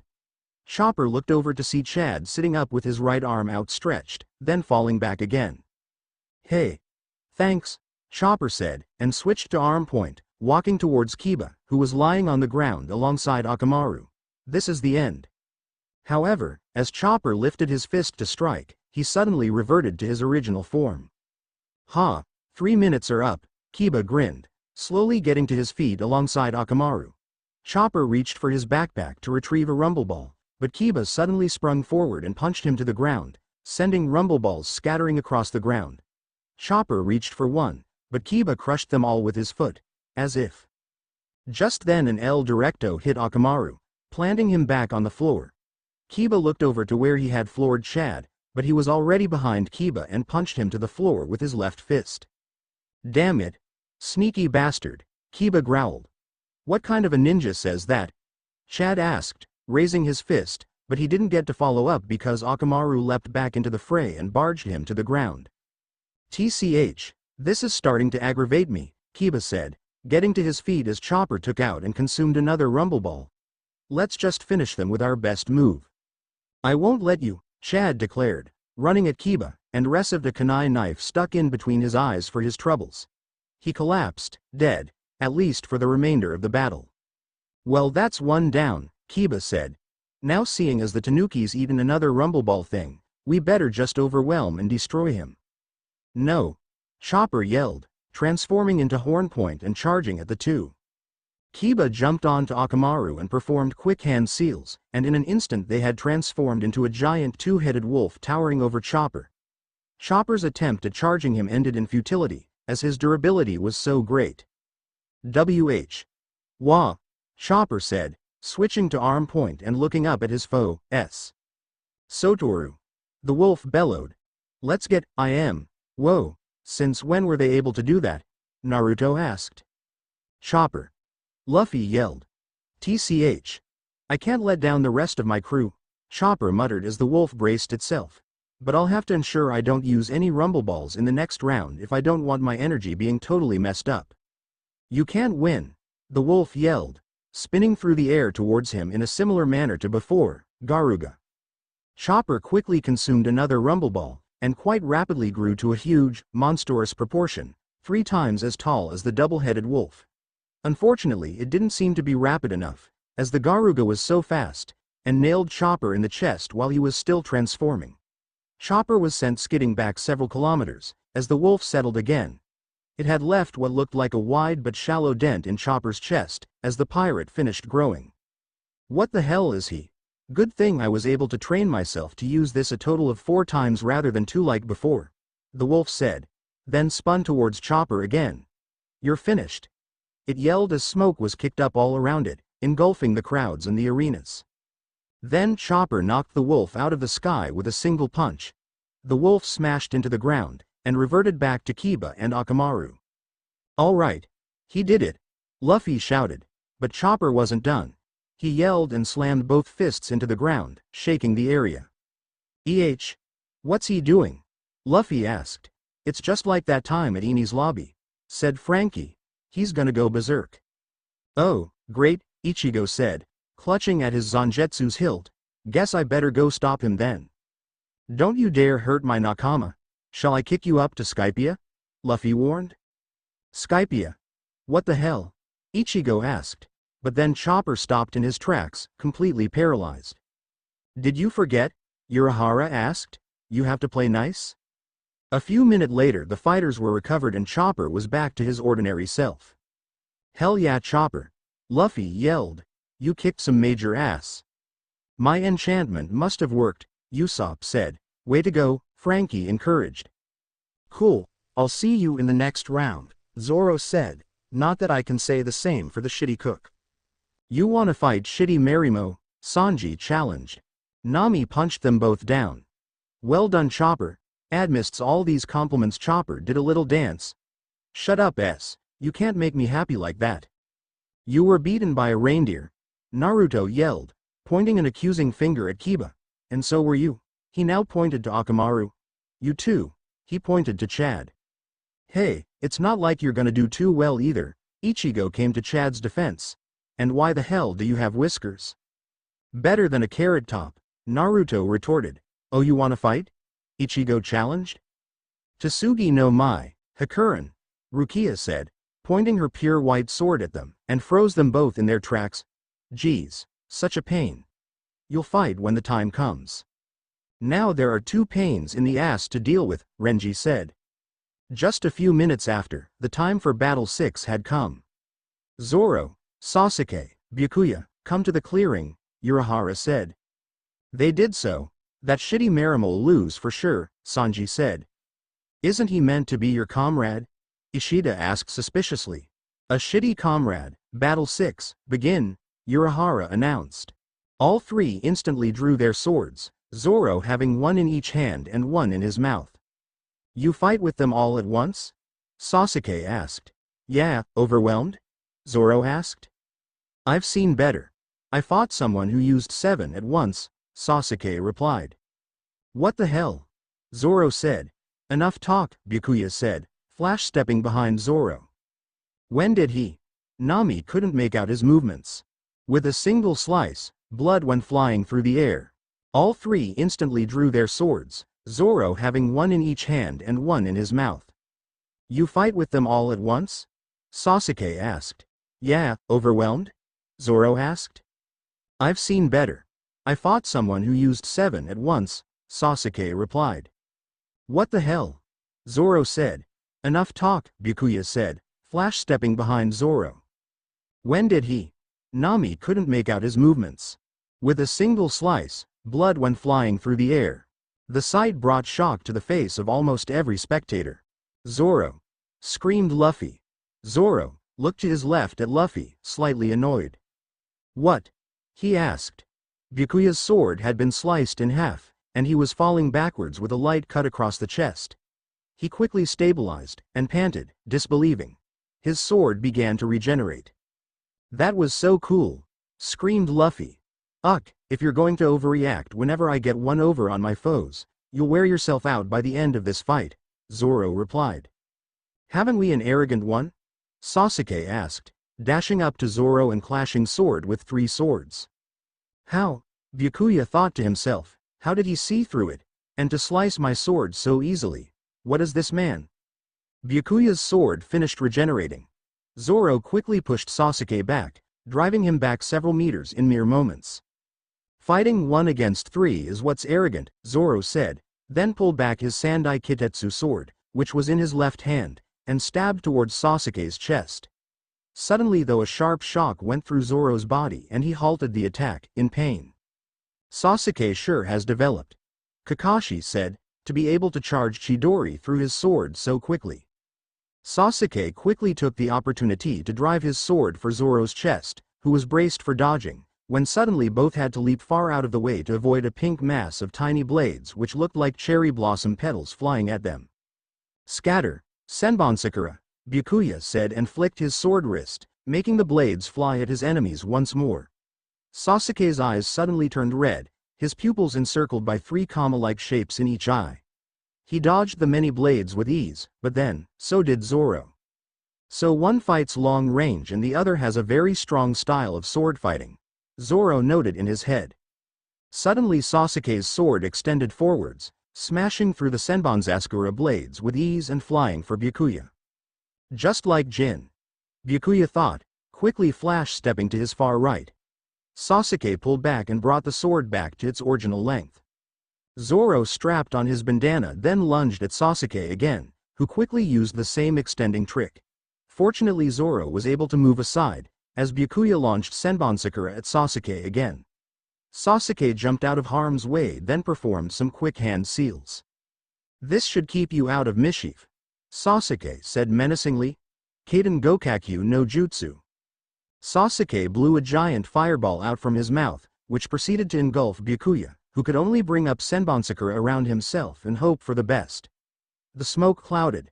Fire-masked result was hard to determine at this point. Sasuke landed on his feet down on the rocky terrain below and turned around to face Zoro. I remember you saying something, Zoro said. What? Well, closer to both of you guys said something. Zoro replied, but it was still wrong. The pretty boy said it'd be over in a few seconds, then you said it'd take even less than that. So far it's taken way longer than a few seconds. Oh, I see, Sasuke replied. Well, I decided not to finish it as quickly as I said. I'll settle the score now. Sasuke dashed for Zoro and brought up his sword. Zoro's swords were braced for blocking. What's that guy doing? Sasuke thought, doesn't he get it yet? You can't sword fight when the enemy's sword instantly hurts you. Sasuke's sword clashed with Zoro's and instantly, lightning enveloped Zoro's body. Zoro grunted in pain as Sasuke pushed him back. No one can defeat me in a swords fight like this, Sasuke taunted. That's where you're wrong, Zoro replied, and knocked Sasuke's sword from his hands using his Sandai Kitetsu. Sasuke had to jump back to avoid being cut in two by the sword in his right hand, Shusui. The two of them turned their heads to notice Byakuya walking back into the fray, albeit a tad charred. Even when I strengthened my defense with Enkosen, I couldn't protect myself completely. I must have underestimated them, he thought. Byakuya held his sword out in front of himself, his blade pointing straight down, and uttered, Bankai. His sword dropped down slowly, then sunk into the ground below, summoning countless swords behind Byakuya, coming from the ground. Scatter Senbonsakura Kageyoshi. The blades split into thousands, millions, maybe even billions of tiny pink blades similar to the ones from his Shikai, which then flew at his opponents. What is that? Zoro exclaimed. 1 sword. 3 swords. 7 swords. You say all this trying to impress and intimidate your foes. Byakuya said. But I highly doubt you've ever fought someone who fights with over 1 million swords. Zoro and Sasuke ran from the impending blades. Sasuke quickly did some hand seals. Kaiten. Gokakyu no Jutsu, he uttered, then launched another great ball of fire at the giant collection of pink blades. Unfortunately, this proved futile, as although it seemed to take a small section off, the blades soon regrouped, effectively restoring the onslaught. Try what you will, Byakuya said, all of your moves will prove ineffective. The millions of blades towered over Zoro and Sasuke, when Zoro jumped right into it. You must have a death wish, Sasuke said. I wouldn't give up that easily though, and he picked up his sword again, Sunshin. Zoro meanwhile was cutting all the blades around him, knocking them aside, allowing him to traverse through the onslaught further towards Byakuya. I know where they're, Zoro thought. I can feel their breath. One coming from there. Another there. I can feel them coming. Encircled by his blades, Byakuya was perplexed by Zoro's efforts. How can he cut through them? Is he not a human? He pondered. Sasuke meanwhile was doing a startlingly good job of avoiding the blades. His speed seemed to have significantly increased. As simple a jutsu as this. I can't keep this up forever, I have to conserve my chakra. After all, Byakuya's not my only foe, the shinobi thought, then quickly dashed over to where Byakuya was standing. The Shinigami sensed his Ryotsu however, and brought up both hands, the blades flying at Sasuke once more. Directing them with my hands doubles the speed, Byakuya thought. Sasuke now had a bit more strife in dodging and cutting through the oncoming blades, but thanks to his Sunshin and Sharingan, he was managing. To hell with this, he suddenly said, and once more his blade stretched out towards Byakuya. This time the captain wasn't quick enough to dodge and could only bring up as much of his Senbonsakura blades as he could to block, not that they did much good. He jumped back as the blade cut open a gash in his stomach. Zoro had finished cutting through the blades around him and jumped into the fray, lunging at Sasuke. The surprised Uchiha had been concentrating on Byakuya so much he almost forgot all about Zoro despite earlier intentions not to. The doubling of the blades' speed made sure of that. He mentally scolded himself for this foolishness and brought up his sword to block, but was promptly sent flying by the sheer force of Zoro's attack. Get back here, Zoro said and charged after his foe, who had managed to land on his feet, and then had to desperately guard against each and every one of Zoro's attacks. With his 3 swords, Zoro could attack 3x as much as Sasuke could hope, and as such Sasuke didn't even have the chance to throw in an attack of his own. Granted, it was possible. If he didn't mind sacrificing his own head, that was. If this sword fight kept up, it'd be hopeless. Zoro's attacks were coming closer and closer to hitting. All Sasuke could do was desperately struggle against inevitability, hoping Zoro would get tired or Byakuya would intervene. What the hell was taking him so long? Was he dead already? Did he want him and Zoro to fight amongst themselves? Little did Sasuke know that what was seeming like an eternity to him was, so far, a mere 2 seconds. Byakuya straightened and watched the two battle it out. So they were stronger than I thought. I suppose I have no choice then, he thought. Then, to the ignorance of Sasuke and Zoro, the blades around him began to burn into pink flames. Zoro cut his opponent in half. Not Sasuke, that is, a rock. His enemy had vanished and instead a rock was in his place. Zoro could hardly register the absurdity. He quickly came to the conclusion this was to set up for a counter-attack, and spun round to block Sasuke's sword with his own three. As he was taken by surprise, he was driven back slightly. "That's one weird-ass ability," Zoro said, then suddenly pushed up and sent Sasuke flying back again. "But it's underhanded, and I don't like it." As Sasuke backflipped and landed on his feet, he looked up to notice pink swords circling the three of them, in 4 rows going high up. "Well, this is stupid," Kiba said from the sidelines. "How are we supposed to see the battle now?" "I know, it's a pain," Luffy replied. "I wanted to see Zoro kick their asses." Neji used Byakugan to see through the blades and Kakashi pulled up his headband to reveal his Sharingan eye. They continued to observe the battle. "That's so unfair," Naruto commented. "Actually, I can barely see," Kakashi sighed. What is this?" Sasuke asked, looking up and around. "Well, I've never seen so many swords used by an enemy," Zoro said. "So what do you call it? Hyakatoryu? 100 sword style?" "No, these swords won't strike all at once," Byakuya replied. "That's a shame," Zoro sighed. "This is Senkei, Senbonsakura Kagayoshi. It abandons defense in favor of offense," Byakuya said, a sword flying from one of the rows and into his hands, changing to a more standard coloration on contact as opposed to the pink color from before. "Here I come." The three charged into the middle of the arena and clashed swords. Zoro quickly started to gain the upper hand, until another sword flew from the rows to Byakuya's hand and he stabbed it through Zoro's right upper leg. Zoro grunted in pain and surprise, allowing Byakuya a slight opening in which he swung his sword at the swordsman, making him jump back, but he still got a slash across the chest and stumbled. Byakuya then immediately threw his sword like a spear behind him, causing blood to seemingly fly out of midair.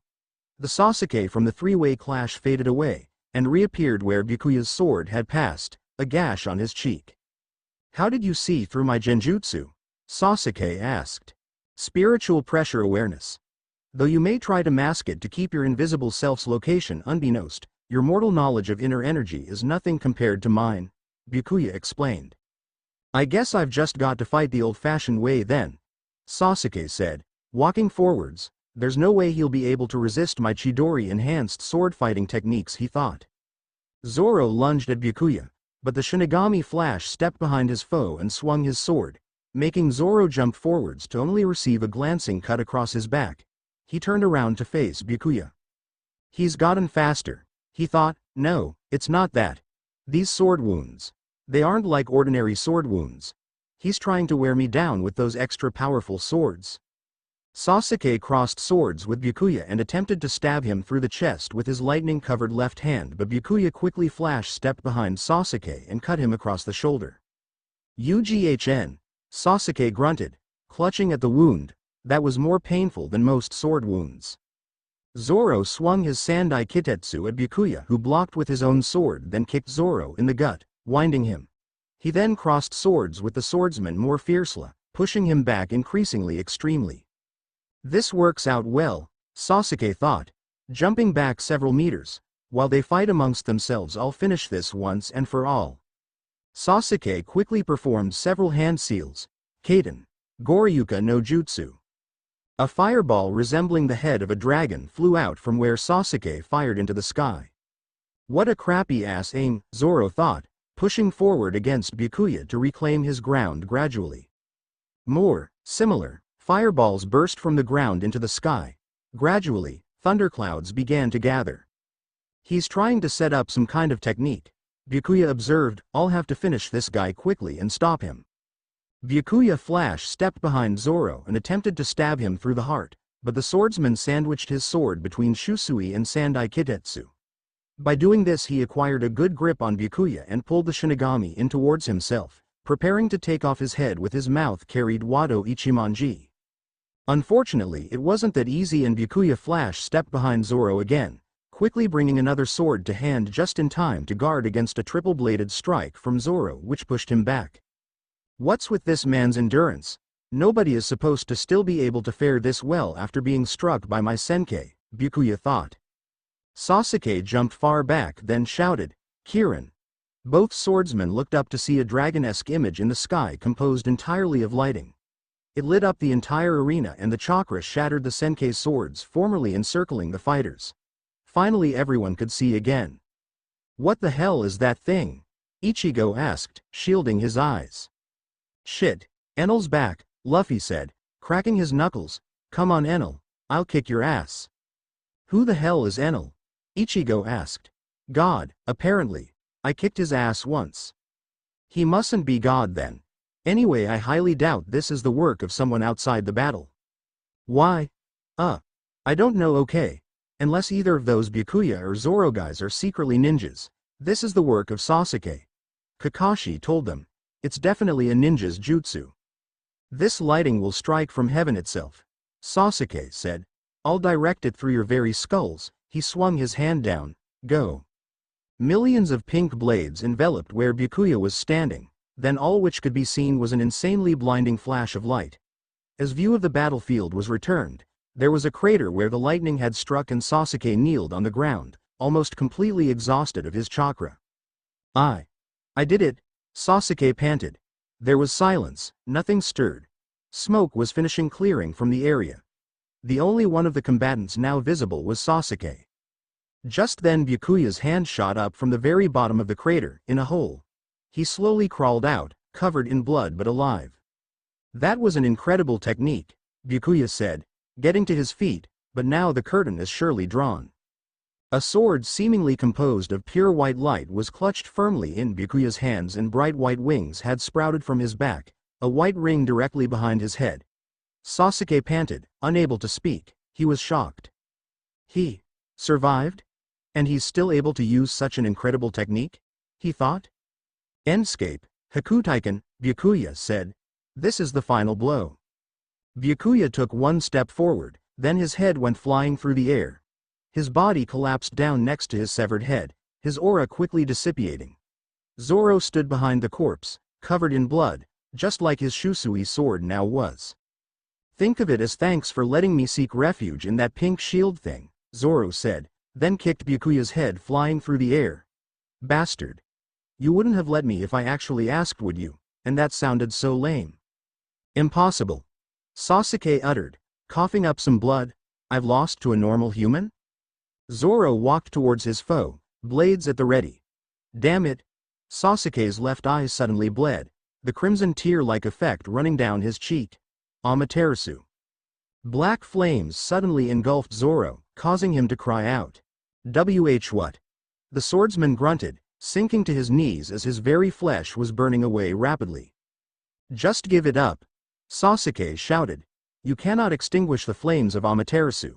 I have won this battle. Zoro. Luffy cried out. Oi Zoro, it's no good. Kakashi sighed. No one but Sasuke himself can extinguish those flames. Your friend has lost. Zoro. You liar. You said you'd never lose again after that time, right? Luffy shouted. This got to Zoro. After he was defeated by Mihawk, he swore never to lose again, and certainly not to a swordsman like this. Had he not sworn to Kuina, either he or her would triumph as the world's most powerful swordsman? And with her death, he had to fulfill the promise himself. Zoro glared at Sasuke as his flesh was burning away, when suddenly Sasuke faltered and the flames briefly died down. What was that? Sasuke gasped.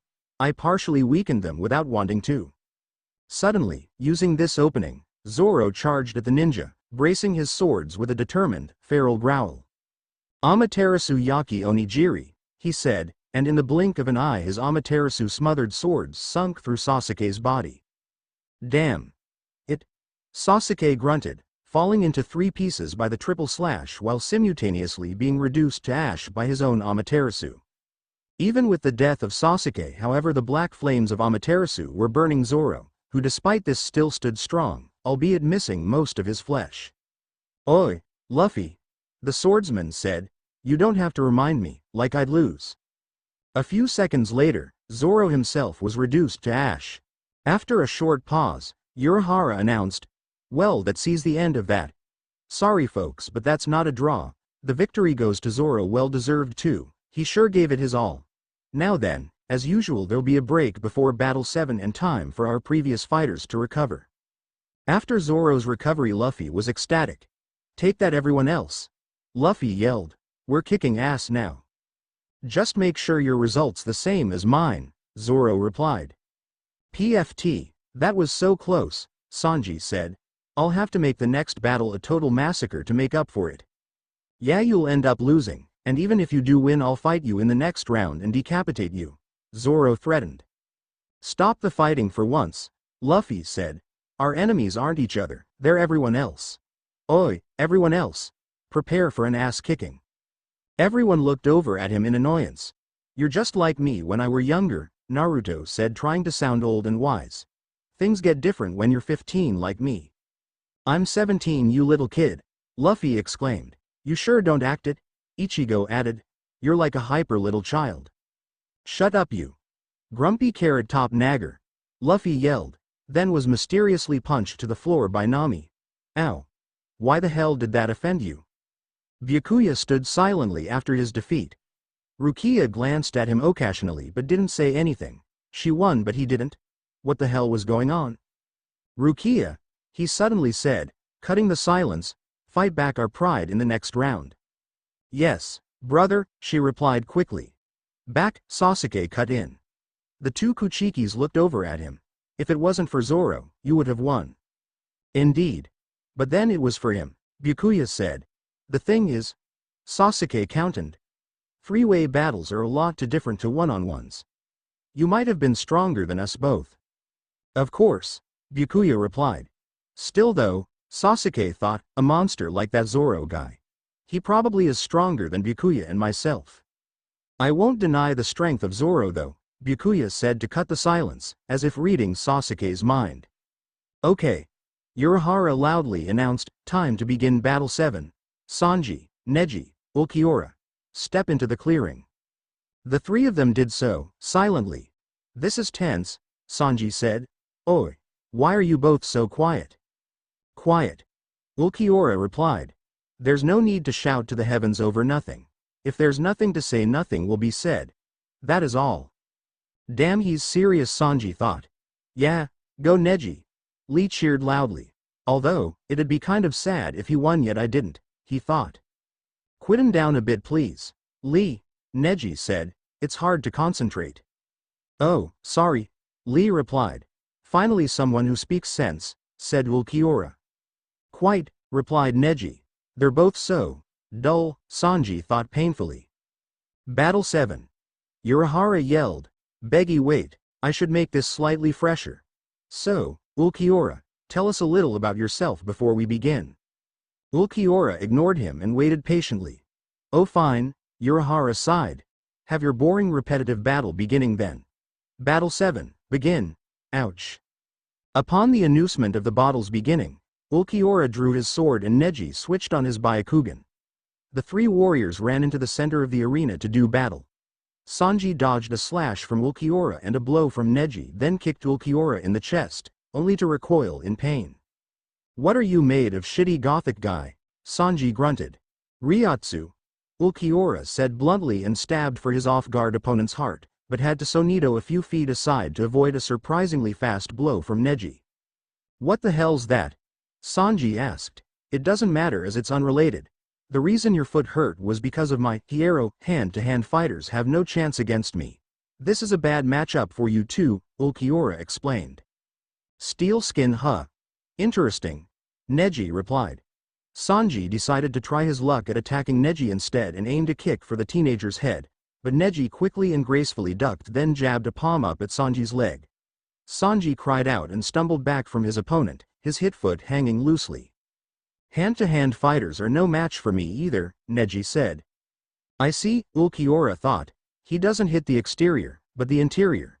My Hierro will mean nothing against him. You seem to be a kicking specialist, said Neji. Unfortunately, one leg won't be enough to defeat me. We'll see, shitty ninja. Sanji couldn't finish because Ulquiorra had sonioed behind him and attempted to take the cook's head off with a single swing of his sword. Sanji threw himself to the left and barely managed to land on his feet. Hierro is but one of my talents, Ulquiorra explained and sonioed right in front of Sanji, directing a stab for the pirate's heart. Sanji quickly stumbled to the right. Diable Hambi Muton, Sanji said, his leg burning and enfamed. He jumped up and hit Ulquiorra square in the face with it, sending the Arrancar flying into a rock formation which proceeded to collapse on top of him. Sanji fell on to his back and grunted in pain. This'd be a lot easier with 2 legs. Neji looked over to where Ulquiorra had flown. Ulquiorra got to his feet as the smoke cleared and wiped some blood from his face. My. I didn't think you'd actually be able to break my hierro, he said. Not that it's going to carry on this way, Ben.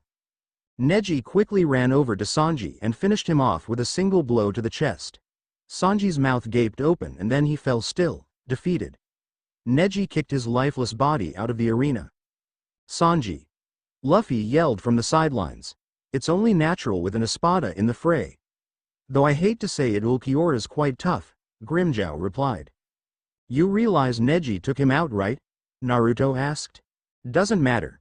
Ulquiorra will win, then I'll show him who's really the strongest in the final round. No, Lee said. Neji's strong. Very strong. Ulquiorra walked over to Neji slowly, his wounds from earlier finishing to close. No more distractions, he said. This is it, quite, Neji replied. In an instant both sides had met and now sword was meeting palm at a speed barely visible by the majority of the spectators. To the untrained eye it would appear Neji was somehow managing to hold his own against a blade with just his palm, but in truth his palms were only ever meeting the flat side or the back of the blade. He was attempting to knock Ulquiorra's sword from his hands, but so far it was to no avail. Ulquiorra quickly shot a arrow through the opening of his sword's hilt, forcing Neji to duck just in the nick of time. With Neji's onslaught temporarily out of the way, Ulquiorra brought his sword down to meet with Neji. The shinobi span on his feet and dodged the blow, bringing a palm to Ulquiorra's face. However, the Arrancar was too fast and sidestepped. He went in for a secretive stab to Neji's gut, but he wasn't the only one being secretive as Neji kicked Ulquiorra's sword out of his hands. The espada's eyes widened in surprise. 8 trigams. 2 palms, Neji said, jabbing at Ulquiorra with both index and middle fingers, but the Arrancar knocked his arms aside and then slammed his foot into Neji's chest, sending the ninja flying across the battlefield into a nice-fitting crater further back. Ulquiorra calmly walked over to his sword and retrieved it, just as Neji leapt back into the fray. He brought up his sword to defend against a palm jabbing at him, then pushed upwards to send Neji flying off course. He then leapt through the air towards his enemy and performed a series of swings with his sword which Neji weakly maneuvered through the IAR to avoid, landing on the ground in a crouch. He frowned as he looked to his right, strands of hair missing from several close shaves cortesti of Ulquiorra. Ulquiorra landed a few meters in front of Neji. He's tough, but seems to rely more on sword fighting than anything else. If I could just get an attack in, I could hit an organ. He's faster than me, but I can see more clearly. I'll have to watch and learn his fighting style enough to counter it. Neji analyzed in his head. Suddenly Ulquiorra sonioed in front of him and swung his sword at the Hyuga. Neji stepped back to avoid several more blows. What's the matter? Unable to keep up and can no longer fight back. Disappointing. Your life is mine, Ulquiorra taunted. TCH. Neji maneuvered past Ulquiorra's blade so that he was right in front of the Arrancar. Guess you're more chatty than I thought. Neji's palm hit Ulquiorra's stomach. Finally, a hit. He got him, Lee said. Ulquiorra went sliding back on his heels, coughing up some blood. Hit your guts, Neji told him. Even though, judging from before, you're a regenerator, surely even you can't regenerate organs? Ulquiorra straightened up and wiped some blood from his mouth. He seemed fine. Or did you manage to avoid it hitting any organs just in time? Neji asked. Exactly, Ulquiorra said, sonidoing up to Neji and causing him to have to leap back to avoid a swing of his sword. Ulquiorra outstretched his left arm. Bala. Neji quickly had to move all about the arena to avoid several rapid green orbs of energy. When each tiny one hit the ground, smoke towers kicked up and craters were formed. Unfortunately, these aren't as strong as Cero's, Ulquiorra explained, but in return they're 20 times as fast. Neji suddenly jumped out of the smoke and jabbed at Ulquiorra with his palm again. Ulquiorra jumped back several meters to avoid any hits. I see, Ulquiorra said. This won't be settled as easily as I thought. At least, not like this. What do you mean? Neji asked. The thing is, I'm not using my full power, Ulquiorra replied. Neither am I. Don't lie, Ulquiorra said, pointing his sword at Neji. This is where it ends. Bind, Merci Lago. A swarm of darkness blotted out the sky as a rain of blood poured down upon all, Ulquiorra himself masked by the crimson liquid. Eventually it stopped pouring and dissipated, in the place of it a winged, helmeted Ulquiorra wearing a robe. What? He's wearing a dress. Luffy commented. We have a messed up warrior before us, replied Naruto rubbing his chin. It's a robe, Shikamaru said, rolling his eyes. Just like Grimmjow, Neji observed. It appears all of you, Arrancars, have this power. Ah. We do, Ulquiorra said, taking out a long white spear, but you won't be seeing it for too much longer. Neji readied himself, only to realize Ulquiorra was already in front of him. He quickly used his rotation to send Ulquiorra flying back with a burst of chakra. Fortunately, nothing gets through my defense, Neji said. But what was that? I could barely see him even with my Byakugan. Really? Ulquiorra said, black energy crackling at his fingertips. I find that hard to believe. Cero Ascuras. Neji was suddenly overcome by a giant black energy beam which encompassed the path ahead of Ulquiorra for an immense distance. The blackness cleared to reveal nothing left of Neji, and Ulquiorra's Rishirishin dissipated. Che. I told you. We Espada will carry on winning, Grimmjow said. Not if I have anything to say about it, said Ichigo. When we fight, the result will be the same as last time. Assuming you can beat me, that is, Naruto cut in. Unbelievable. Rock Lee gaped as Ulquiorra walked back to the crowd. What kind of monster are these Espadas? Sanji regenerated and returned to the crowd. Just like I expected, Zoro said. Shut up, Marimo. Sanji responded. Just see me flying ahead in the following rounds, and aspire to fight like I do. Zoro said, quickly pulling out a sword to block a kick from Sanji. It was a bad matchup, you shithead, Sanji growled. Anyone would be a bad matchup for someone as weak as you, Zoro retorted. In Urahara's shop, Urahara sat down and rubbed his forehead. Now that's unexpected. To think the portal can actually allow 3 people to go through. Maybe I should revise the tournament. Nah. It's interesting as is, he said to himself. Back in his training room where the fighters were, the time rolled around for Battle 8. Urahara announced it overhead. Okay everybody. Brook vs Kakashi vs Renji is next. This is the second to last battle of round 1. Fighters, please gather, he said. Sure enough, the 3 of them met in the center of the arena. That's a bloodthirsty look on your face, Kakashi suddenly said to Renji. I can't help liking a good fight, he replied. Maybe I'd have one on too, if I had a face, Brook quipped, Yuhoho.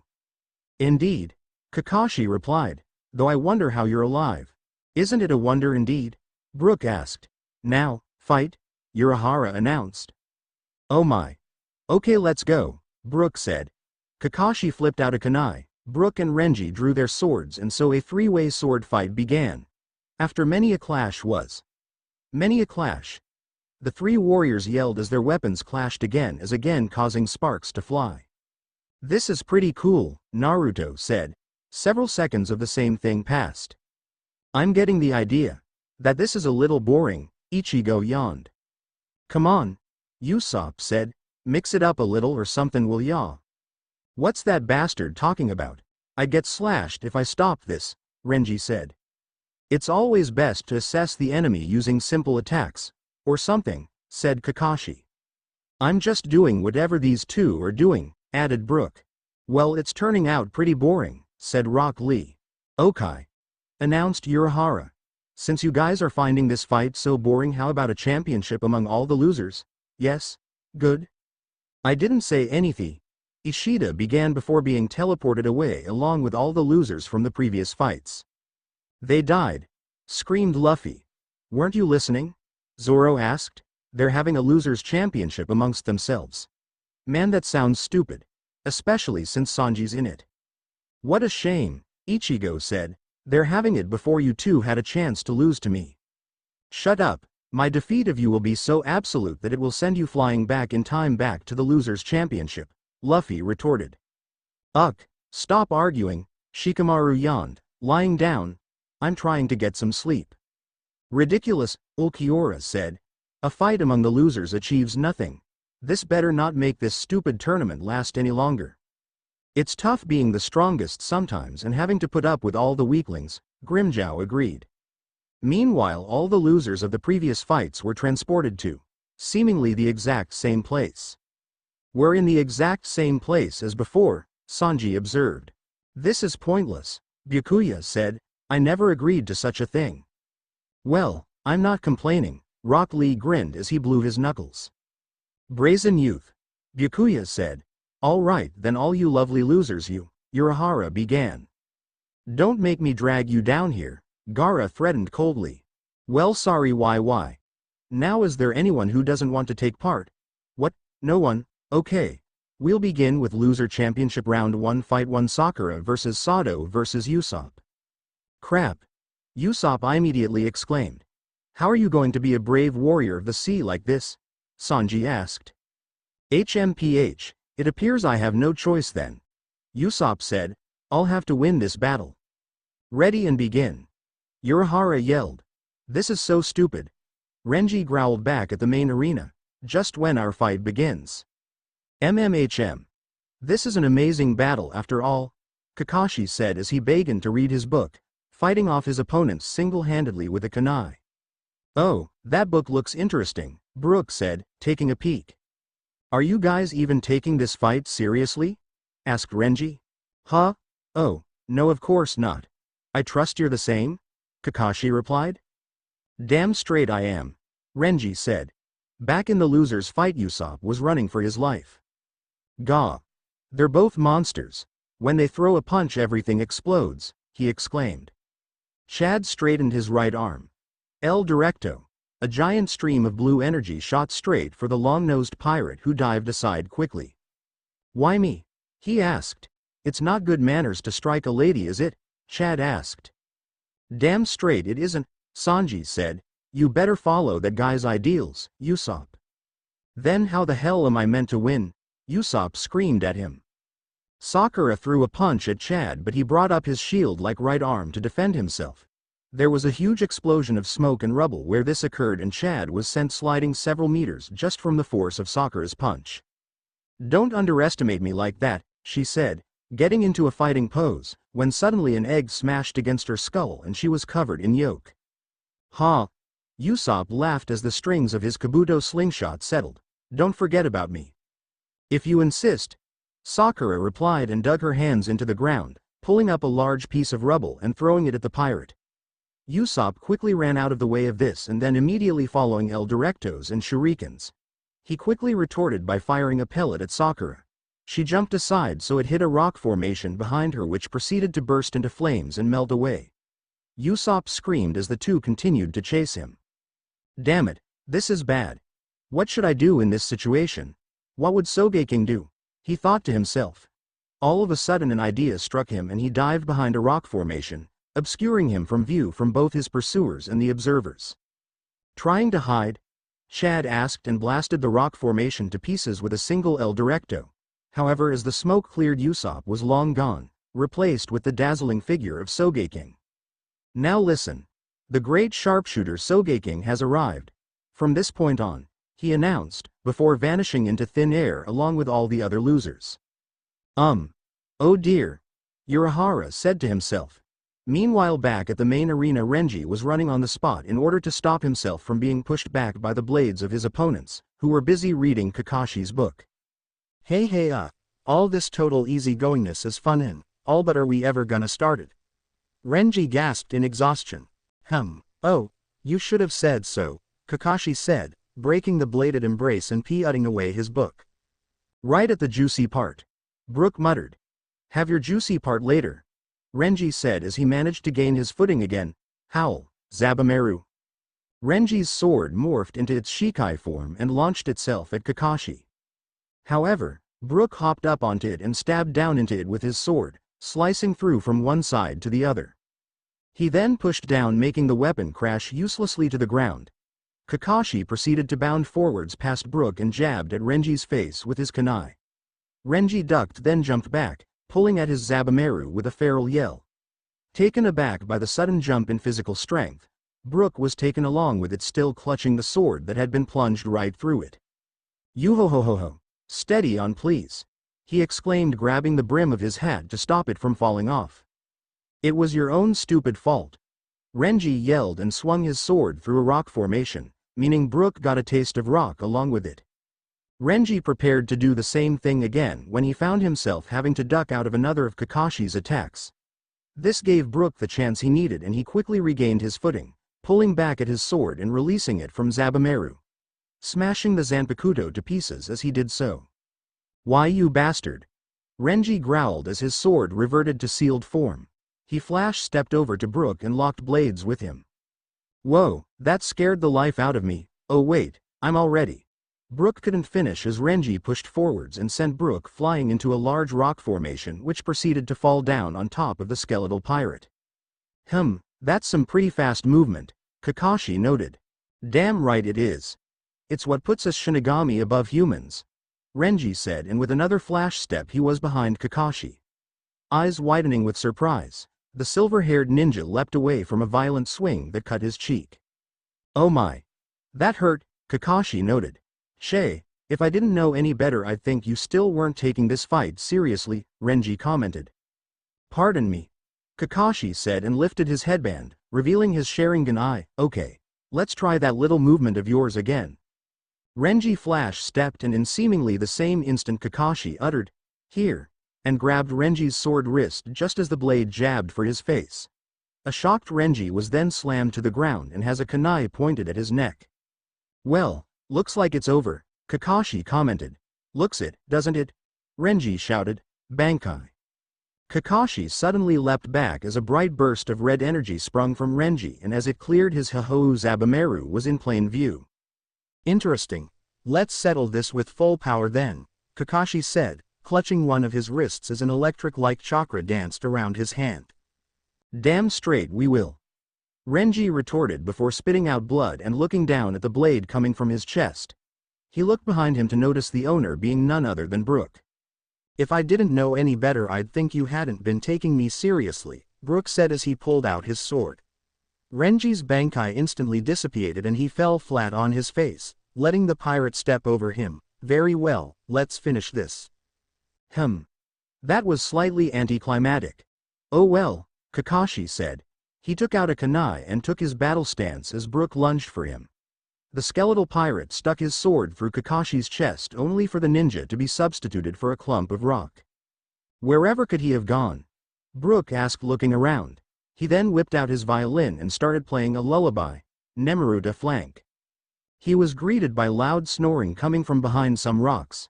He ran over and investigated, seeing Kakashi propped up against the rocks in sleep. "Ah, how simple that was. Farewell my opponent," Brook said, impaling Kakashi through the head, but much to his surprise Kakashi simply disappeared in a puff of smoke. He then felt a tap on his shoulder and spinned round to face Kakashi. "Cage buncheons are useful little things," Kakashi explained. "Naruto flank," Brook said and played his violin again, which caused Kakashi to tap one of his 2 earplugs. "And so are these," he continued. "There's always a simpler method," Brook replied and jabbed at Kakashi with his sword.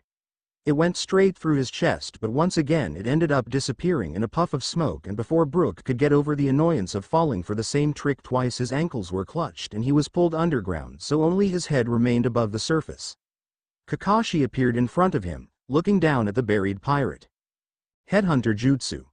I could finish you now, but it's quite unnecessary, isn't it?" Kakashi said. "You've got a point there. I'd shake your hand, but I'm a bit stuck at the moment." "Congratulations at any rate," Brook replied. "That decides it then," Ulquiorra announced. "The winner is Kakashi." "Then it's finally my turn in only 5 minutes," Ichigo said. "Yeah. Finally," Luffy laughed. "I had been getting impatient," Naruto grinned. And one other thing," Ulquiorra continued. "I guess my dimension tampering didn't float too well with the dimension hopper because, well, all the losers disappeared. Yo ho ho ho ho. I'm glad I was only beaten now, Brook laughed as Kakashi dug him up. This isn't a laughing matter, Rukia retorted. That's our friends he's talking about. You got that right. Give us back our friends, bastard, Luffy yelled and shot a rubber fist up at the sky, hoping to somehow hit Urahara. Hey, it wasn't my fault. Well, it kinda was. At any rate, the only way to save them is to continue this tournament and see who will face the Dimension Hopper. If we beat it, then we can save our friends, Urahara said. To hell with this 5-minute break then. Let's just get the fight going. All three of us are fine. Ichigo yelled in desperation to save his friends. He's got a point, Naruto said. He sure does, replied Luffy, retracting his rubber arm and placing a hand on it. Let's go already. I'll send these two flying. Well, I'll have to agree. Poor Renji will have to miss out for a while, but it doesn't matter. Proceed, Urahara replied. It's more like he'll miss the whole battle, Luffy said, stepping into a clearing with Ichigo and Naruto. He adjusted his hat so that it was hanging off his neck by its strap, and Ichigo drew his sword. First round, final battle, commence, Urahara shouted. Ichigo swung his sword horizontally, causing Luffy and Naruto to jump back almost simultaneously. Whoa! That's one huge sword! Luffy exclaimed. Take a closer look, Ichigo replied and swung it down towards Luffy as he charged forwards, but was halted by a kick in the gut courtesy of Naruto and went sliding back.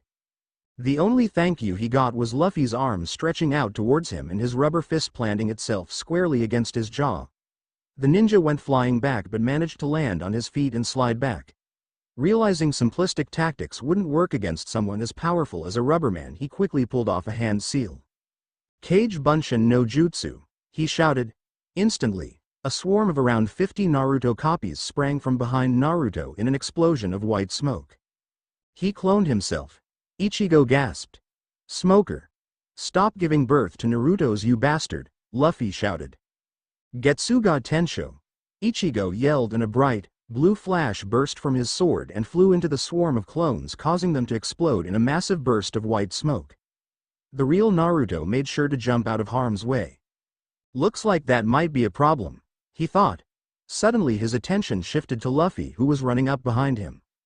Gomu no, he began, stretching one arm far back. Acting quickly, Naruto bit open his thumb and performed some fast hand seals. Kachiyose no Jutsu, he shouted, bringing a hand slamming down to the ground. Instantly a toad 5 times his size appeared behind him, equipped with its own sword. Bullet! Luffy finished as his arm came flying forwards and his fist came straight into contact with the side of the toad's blade. I'll eat you, bastard. However, the toad was faster than it looked and grabbed Luffy by the neck before slamming him into the ground. Naruto meanwhile jumped back from another of Ichigo's horizontal slashes, then ran forwards again, summoning 2 clones as he went. One of them ran to Ichigo's side and firmly grabbed his sword arm, keeping it in place. The second ducked down and grabbed Ichigo around the waist, while the original formed a Rasengan in his hand and charged towards Ichigo. Rasengan! He shouted as he thrusted it forwards. In desperation, Ichigo punched the clone holding his sword arm in the face, causing it to dissipate, and then swung his sword at Naruto. It came into contact with the Rasengan and the two forces stayed still for a while, Zangetsu failing to cut through the Rasengan. Not at that moment anyway. Getsuga! He began. I don't think so. The clone who was grappling his waist yelled and threw Ichigo down onto his back. You're finished, Naruto announced, thrusting his hand down towards Ichigo, but he rolled out of harm's way and back onto his feet. While the Rasengan harmlessly hit the ground, he swung his blade straight for Naruto's neck, but the clone once again intervened and jumped onto the side of the blade, weighing it down so it missed. Ordinarily Ichigo could have been able to handle this weight, but the element of surprise stopped this from being possible. The original Naruto then landed a flying kick straight into Ichigo's face, sending him flying into the toad who was looming over Luffy. Saves me the trouble. Luffy grinned, jumping to his feet as Ichigo got off the now dazed toad who was lying on his back before disappearing in a puff of white smoke. HMPH. Guess that's not gonna work either, Naruto commented. Damn straight. Luffy replied, running back towards him. Now take me on yourself.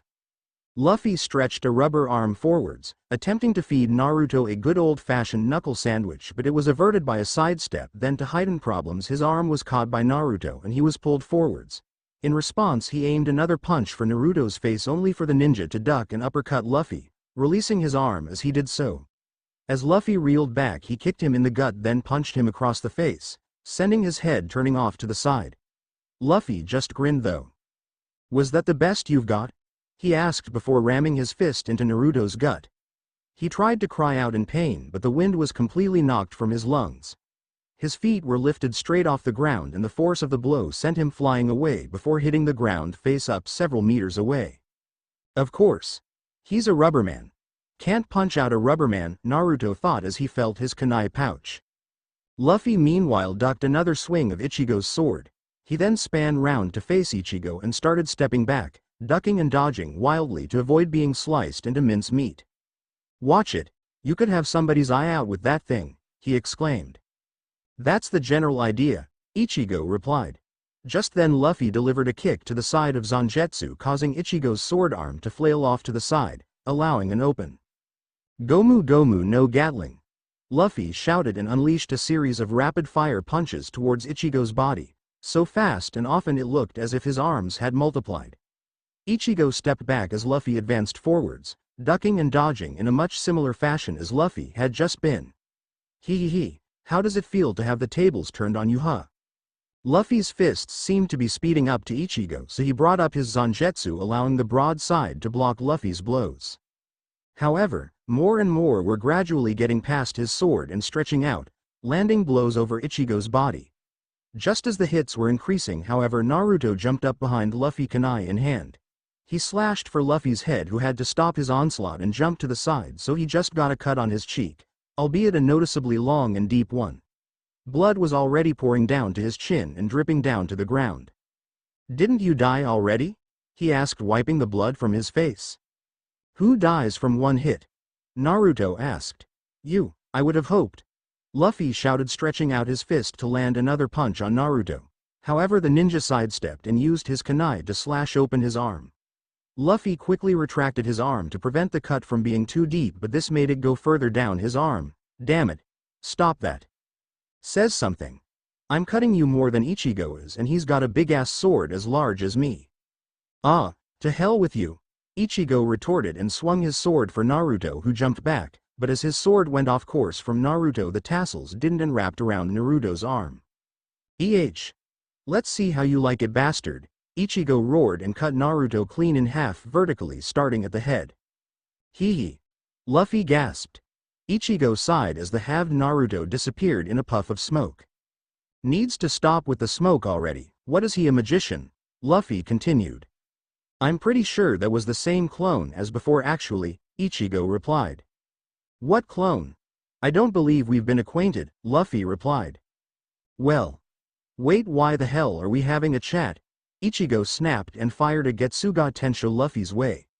The Straw Hat jumped aside, letting it cleave through the ground for an unforeseeable distance. "Ryukaisho can be used by swords too now?"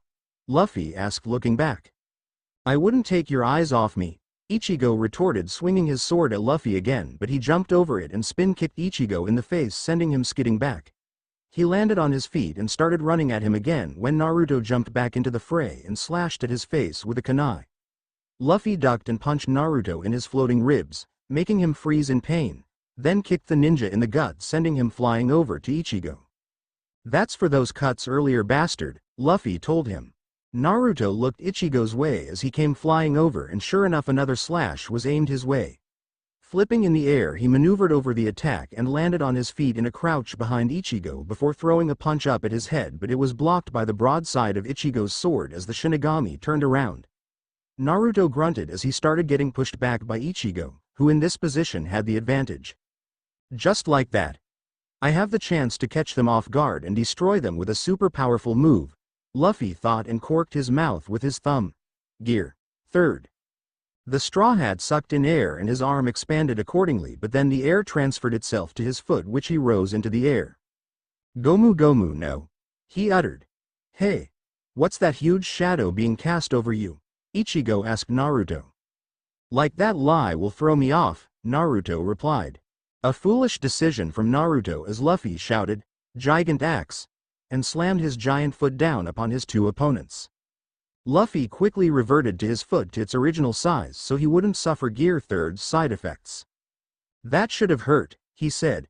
Luckily for them, Ichigo and Naruto had both managed to narrowly avoid getting stomped and were currently lying on the ground beside the impact zone. The shockwave alone had knocked the wind from them. "What kind of weird monster is that guy?" Ichigo gasped as he started getting to his feet. Naruto was also getting to his feet when Luffy noticed and stretched his arm out, landing a rubber punch on the ninja's jaw which sent him flying back and tumbling across the ground. Ichigo had only just noticed when Luffy switched his target. "Gomu Gomu no flail." Luffy grabbed his outstretched arm and swung it to the side, planting his fist into the side of Ichigo's head, sending him flying through the air. While he flew, Luffy stretched out his arm again and grabbed him by the ankle, then threw him far up into the sky. Meanwhile, Naruto was getting back to his feet and was rubbing his jaw from which blood had been splattered. A few of his teeth were now loose and blood was pouring from his mouth. "Damn it. That giant attack, whatever it was, hurt like hell without even hitting. I'll have to wait to recover before jumping into the fray again. Like this he hit me so easily," Naruto thought to himself. Meanwhile, Luffy jumped up after Ichigo, who launched a Getsuga Tensho his way. Luffy corked his mouth and activated Gear Third once more as the attack neared him. "Gigant pistol," he yelled as a now giant fist obliterated the attack and headed for Ichigo. The Shinigami quickly stepped down to the ground again to avoid getting smashed. Luffy then shifted the air in his bones to his foot.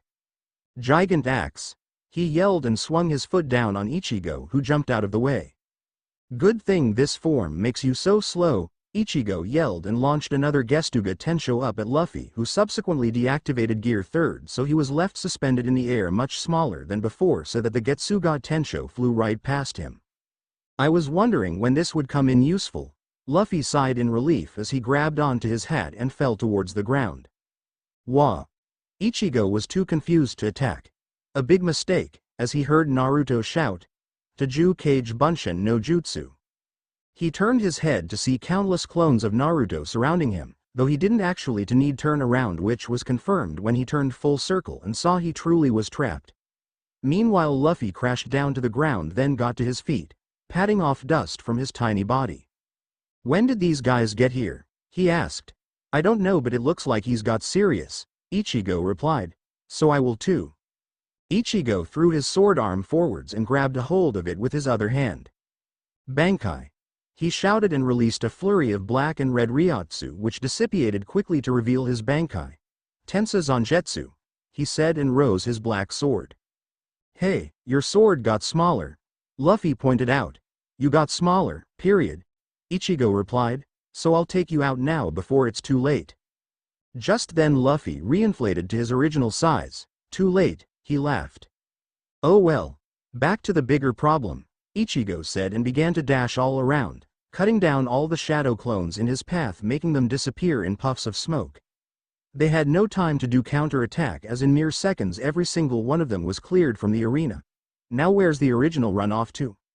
Luffy placed a fist on the ground and put his other hand on his thigh as he knelt and hung his head down. "Doesn't matter. You're not fast enough. I'll beat you up, then find him myself." "You sure about that?" Ichigo asked, turning to face Luffy and pointing his sword at him. "From now on, you'll be left behind," Luffy said as his legs pumped his blood up and around his body extra fast, causing steam to rise from him and for his skin to turn pinkish in color. Gear Second. Ichigo dashed forwards, hoping to catch him off guard with his speed, and sliced for Luffy's head. Luffy jumped over the attack, then poised mid-air for a jumping kick, Jet Stamp. Before Ichigo could react, Luffy's soul shot out like a bullet and planted itself in his face, sending him flying backwards. He stabbed his sword into the ground in the hopes of slowing himself down, but it didn't stop him fast enough as Luffy appeared by his side again. "Jet Whip!" he shouted and side-kicked Ichigo as if his leg was a whip, sending him flying along with his sword to another point of the battlefield. It was at this moment that Renji awoke. Is that guy beating up Ichigo?" he gasped. "That guy may look stupid. Well, he is stupid," Zoro replied, "but he's also stupidly strong." Ichigo tumbled across the battlefield and straightened himself up by sticking his sword in the ground. He gasped and coughed up some blood. "Time to end this," Luffy shouted as he ran over to him, arms stretched out far behind him. Jet. At that moment Naruto, now in Sage mode, jumped back into the fray and hit Luffy in the side with a Rasengan. Luffy cried out in pain before being sent flying by the technique into a rock formation. "Wah!" Ichigo gasped as he pulled his sword from the ground and staggered.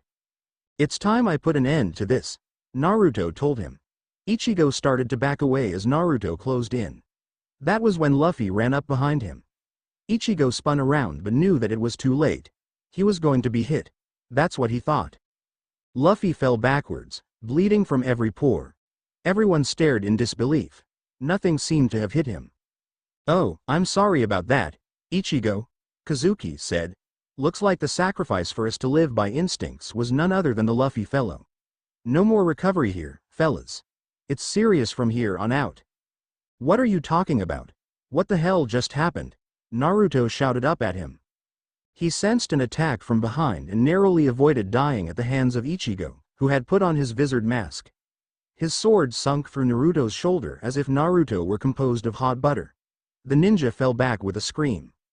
"I see now," Ichigo nodded. "The time for tomfoolery is over," Ulquiorra agreed. "To think I could have been so blind." "What the hell are you talking about? What's going on?" Zoro growled. "The Dimension Lapper is the Dimension Eye and a third of the people here belong to," Kazuki explained. "There is no interdimensional energy, no risk from the dimensions merging.